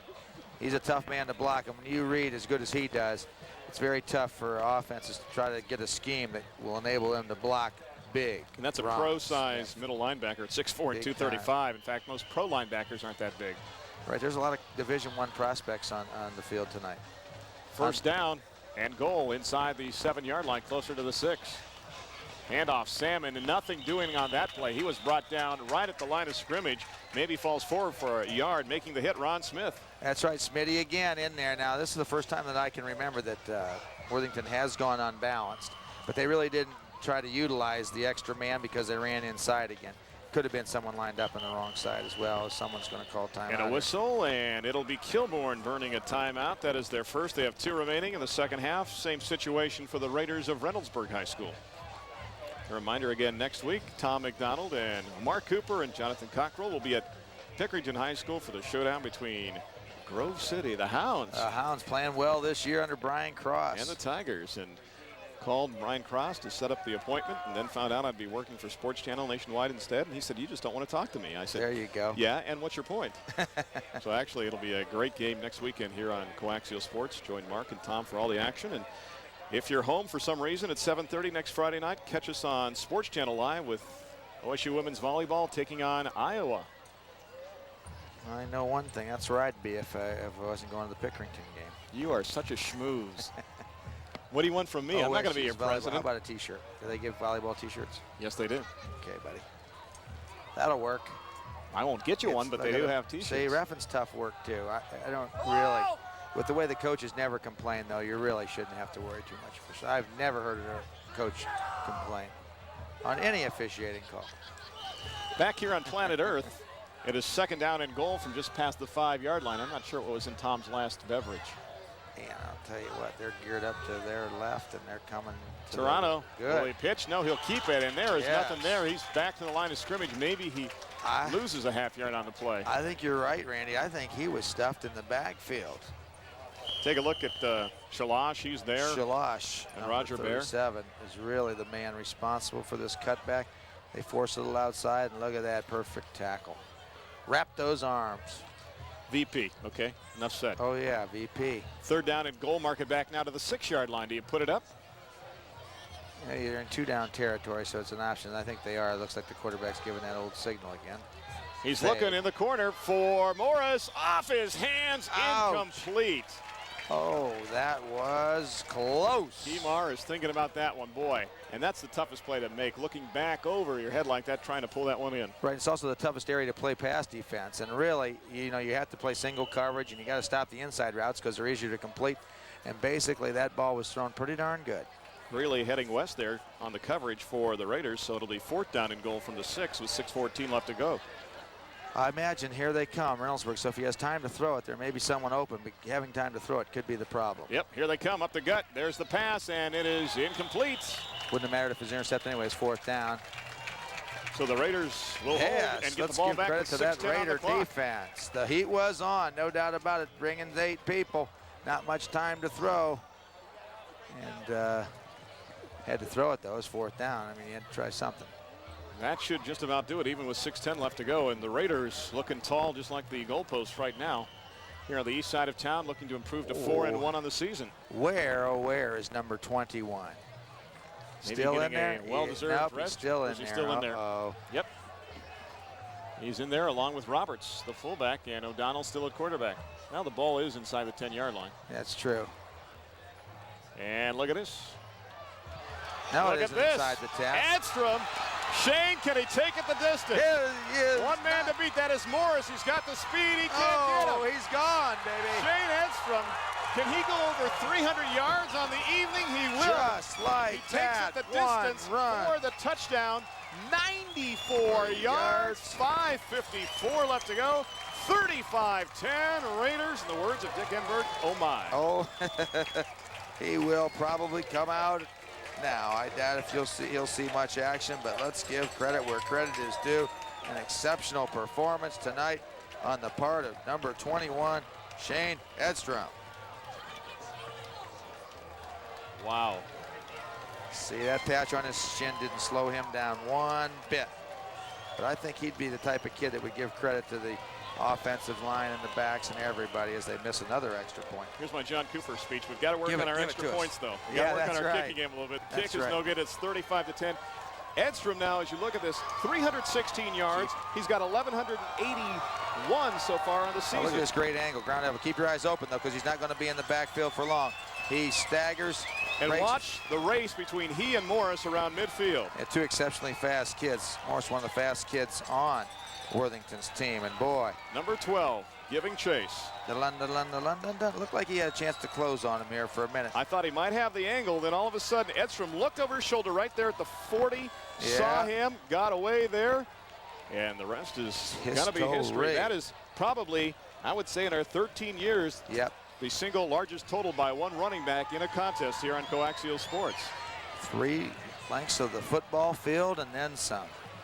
He is close. We were talking 1,000 yards. He's close to 1,200 yards. He sure is. He's on pace now, isn't he, for that 2,500-yard season. Oh, even if he gets 2,000, what an accomplishment that would be. But over 300 yards on the evening here, and you saw it exclusively on Coaxial Sports. Your leader in live and tape sports here in Central Ohio. Nobody puts it together like Coaxial Sports on the high school, the collegiate, or the professional level. Well, Coach Stewart said it. He reminds him of the Griffins, and once you say it, put it in the same breath as the word Griffin, you know he's a special kid. Todd will return the ball across the 40 to the 41-yard line. Down to the sidelines, here's Jonathan Cockrell. I spoke with Steve Enstrom, and he told me that he liked to run through people. He also told me that he ran a 4.4 in the 40. I didn't believe him until I just saw that last run. He's made a believer out of me. Jonathan, I'll tell you what, when he pulled away from Morris there, and Morris did have the angle, I thought at first, but he stayed right with him. Morris made the diving attempt. I thought, too, that Morris would have the chance to pull him down. He does not look like he's moving that fast. It looks like a semi, but it's a semi that's going 95 miles an hour. Amen. Amen. Those legs are churning, and those shoulders are ready to lower the boom, like you say. He loves to run through people. There's your spelling bee again. Seniors, unless they've moved around. Of course, we're spelling it from right to left, so it would be in reverse. That's right. And a new quarterback out there for the Wolves, the guy that we saw earlier this contest, Jeremy Shipp, running the show. It'll be a 2nd down and 5 situation after that pass completion. Savage in motion, and oops, I think we encroached. Yes, indeed. The pressure was going to be applied up the middle, and a little bit too quick. 5 extra ones, and I'd say a 1st down or very close to it, because we have new quarterbacks warming up for the Raiders. Yep, that is Steve Ambos and Brad Martinkovich. Martinkovich would be next. Ambos, who you're looking at, is kind of an interesting story, too. He would be 3rd string. His dad, Mike, played for Coach Stewart 25 years ago at Eastmore with Archie Griffin. That is interesting. We cover all the angles here in Coaxial Sports. Yes, you do. 1st and 10, mark the ball at midfield. Got to treat high school sports the same as you treat the college and professional sports, and we'll try to give that to you here on Coaxial. Handoff inside, looks to be Warren. Short gain on the play, maybe 2.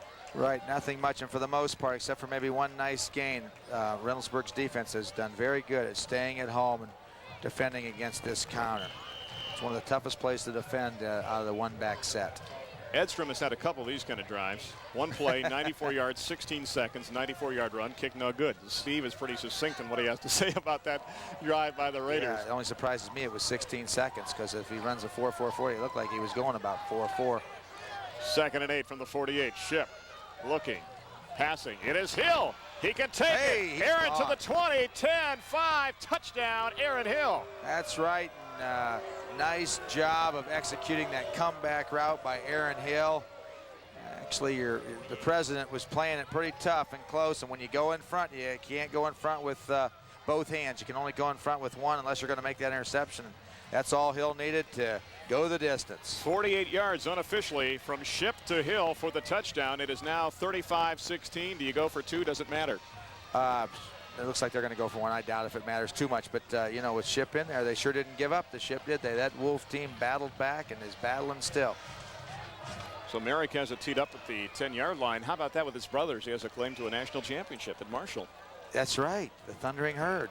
You know, that I doubt, but it's possible that touchdown may, just may, bring Edstrom back to add on to that record. No. No way, huh? Snap, the kick is up, and the kick is good, so it is now 35-17. I think with 4:09 left to go, you've seen the last of Shane Edstrom in this contest. I, in fact, think that we'll see Martin Kovic quarterback, too. I would certainly hope so, especially with the fact that it might not be quite as easy next week. But I think you might see Robert still at fullback, the young sophomore doing a great job learning while on the job, but he might see some time out there. But we'll see what the Raiders decide to do with Bob Stewart. You never know. He always pulls the right chords and pushes the right buttons, and so far he's got a team that is 4-1. We talked about the computer points in Division I. South on top right now, 16.375 in Region 3. Grove City, who you'll see next week, yes. Tom, is second at 15.625. Boardman is third at 14.25 without Bernie Kosar, I might add. Upper Arlington fourth at 11.5. Reynoldsburg just out of fourth and fifth at 11.25, just 0.25 behind Upper Arlington as we enter play here tonight in week number 5. I'll say that Central Ohio has the majority of those teams in that particular region. That drive was 3 plays, 59 yards for the Wolves, 140 off the clock. Hill, 48 yards from Ship. PAT, good by Merrick. We stand at 35-17. We look along the near sidelines for the Raiders. Looks like that could be Chris Smith. I think it is. Sophomore in his own right. He's on the sideline getting ready for his turn. And we know that the Wolves can onside kick it. And should. Down by 18, 4:09 left to go. They recovered one earlier this season against Canton Glen Oak. See if they overshift.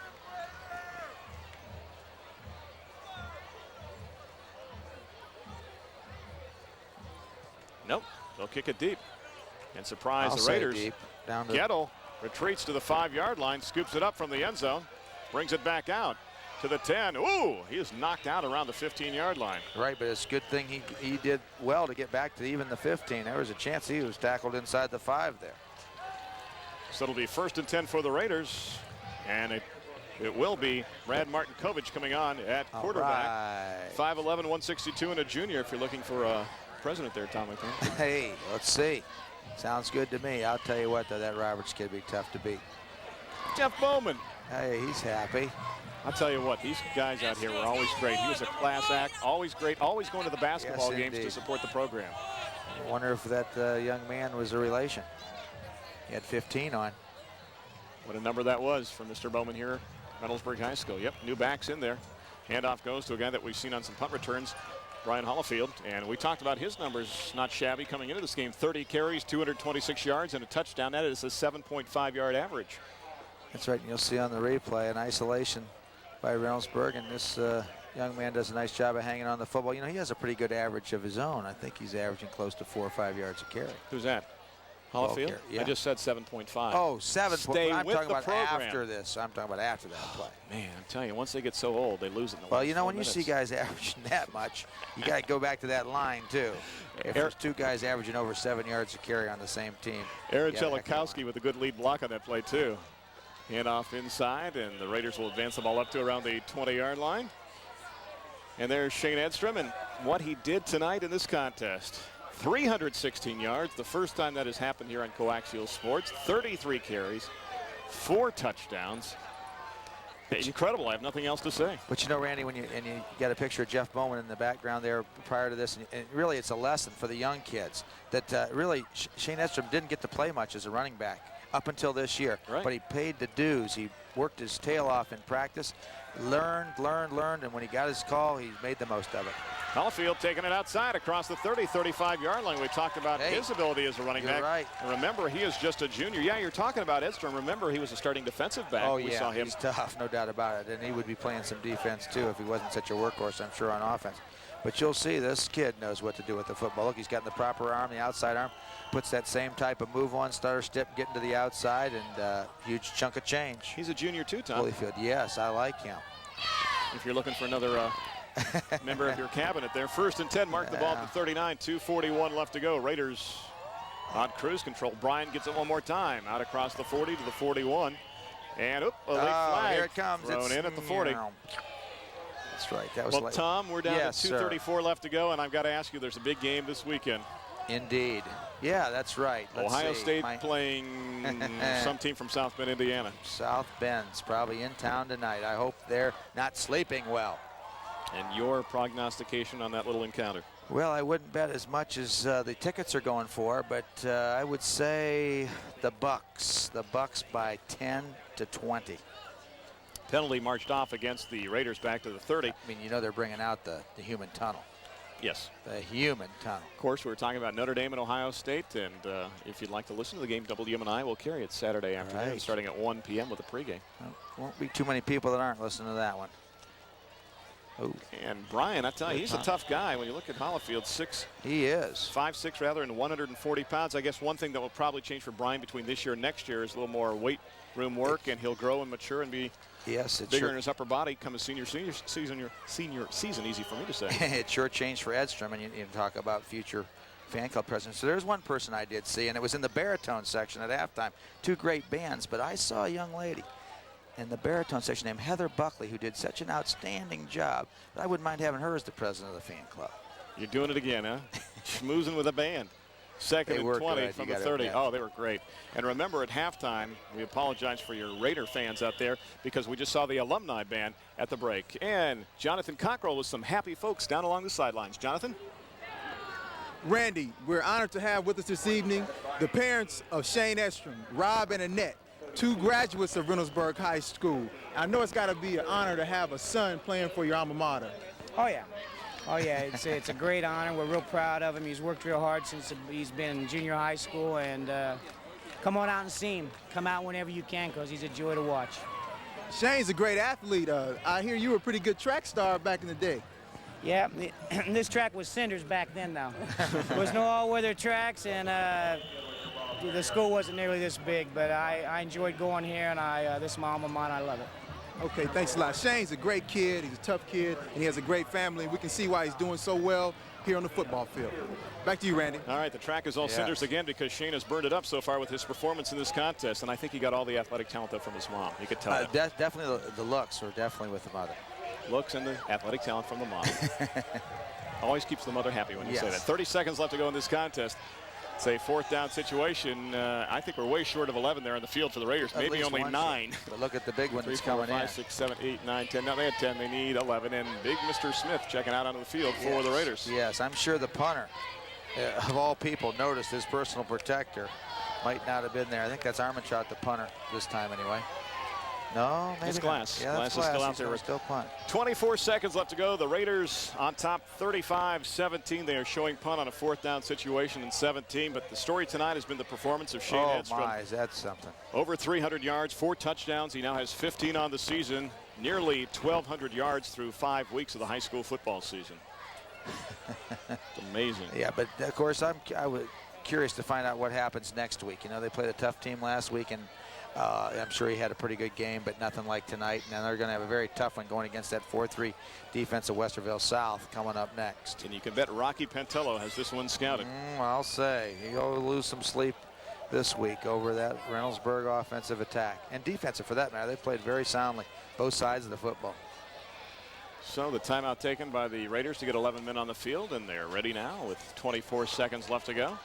It was about 10-0 after about, 5-6 minutes. And really, except for that pass that they just completed for a touchdown, Reynoldsburg's held the Wolves in check the rest of the night. You know, we talked about a couple of things. Pressure's on. They get the kick away. Wolves like to score 17 points. They feel they have a chance at being successful. They scored 17. That was not the case tonight in being successful, and there's some flags that'll fly after that. Also, we talked about the Wolves needing to get a fast start. They did. It was still not enough as they jumped out to a 10-0 lead, but Reynoldsburg just steamrolled them from the second quarter on. Some big plays. Edstrom breaking 2 long runs of 94 and 56 yards respectively, and that was the difference in this contest here tonight. Sure was. The breaks went way of the Wolves early, but Reynoldsburg was able to overcome them, get a couple of breaks of their own, and then just used the legs of Shane Edstrom to pile on the points. And Tom, I don't know if it's me, but here in 1995, I go back just 5 years, and it seemed like for a lot of high school teams that we saw on offense that were only one-dimensional, but even teams that are 1-3 and 1-4 on the season seem to play pretty good football and have the ability to successfully pass the football. You're right. The game's progressing. There's no doubt about it. And if you can't be an offensive threat via the air, it's going to be tough for you to win consistently. Reynoldsburg subbing right now madly here with 11 seconds left to go. They might have 27 guys on the field. That formation was a 4-1-7 or 8, I think. There's a ball is down. We almost had a flag down. It was put down and picked up. Jordan And we're at Little was zeros. in there. Let's get his name. He caused that fumble, I believe. It is all over. Reynoldsburg victorious, 35-17 the final. Back with some closing comments here from the Berg right after this on Coaxial Sports. Stay tuned.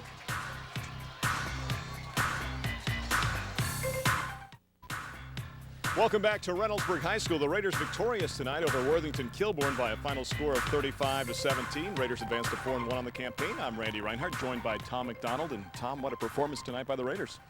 Truly a great performance, Randy, by a darn good football team. Of course, you talk about Edstrom leading the way, but they were awesome offensively and defensively. Take a look now at the unofficial stats for this contest, and when you peruse the numbers, anything that grabs your eye there? Well, I'll tell you, Randy, kind of like the score indicates, Reynoldsburg controlled the stats. The turnovers evened out in the second half with Worthington turning the ball over a few times. But basically, it was a night for the Raiders. 372 yards on the ground in this contest for the Raiders. Remember, those 2 turnovers for the Raiders came very early in this contest, Tom McDonald. They sure did, right out of the gate, and really some teams would have folded, but they proved what they were made of. The Raiders did tonight, and they're going to have to prove it again, of course, next week, though, when they have much stiffer competition. Ooh, that'll be something else next week when they take on Westerville South. Time now to take a look at our Sports Medicine Grant Players of the Week, one from each team. First of all, when you look at Worthington Kilbourne, we like Joe Savage. He was everywhere on offense as a running back, a defensive back, and a punt returner tonight as well for the Wolves. You're right, Randy. Joe was all over the field. He played very solid on defense, and you have to contain Edstrom. But what he also did on offense was block and run the ball a few times and just played a pretty darn good football game. I'll tell you what, this was not a hard choice for the Raiders. We have never seen this in the history of Coaxial Sports in our coverage of high school football in 13 years. The man tonight, number 21, Shane Edstrom.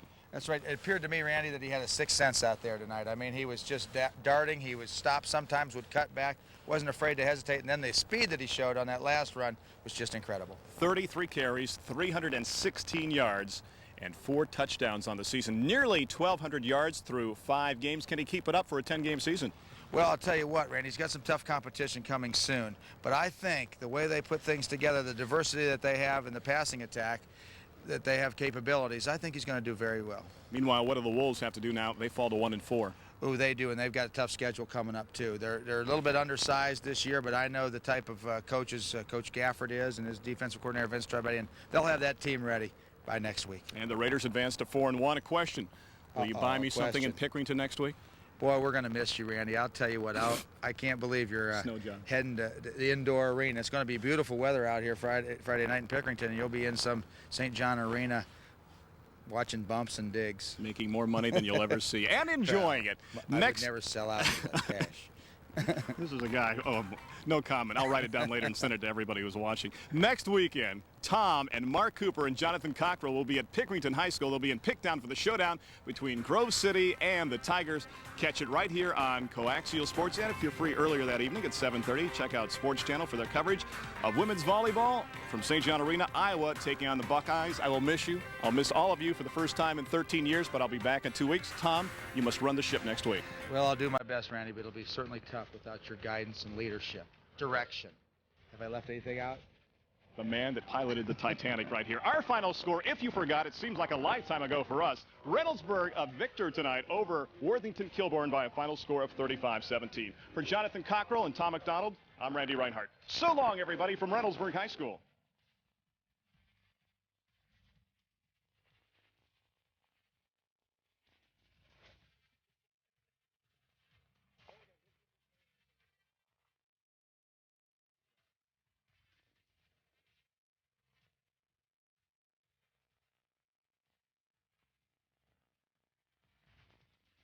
The preceding has been an exclusive production of Coaxial Sports. So long, everybody, from the land of the Raiders.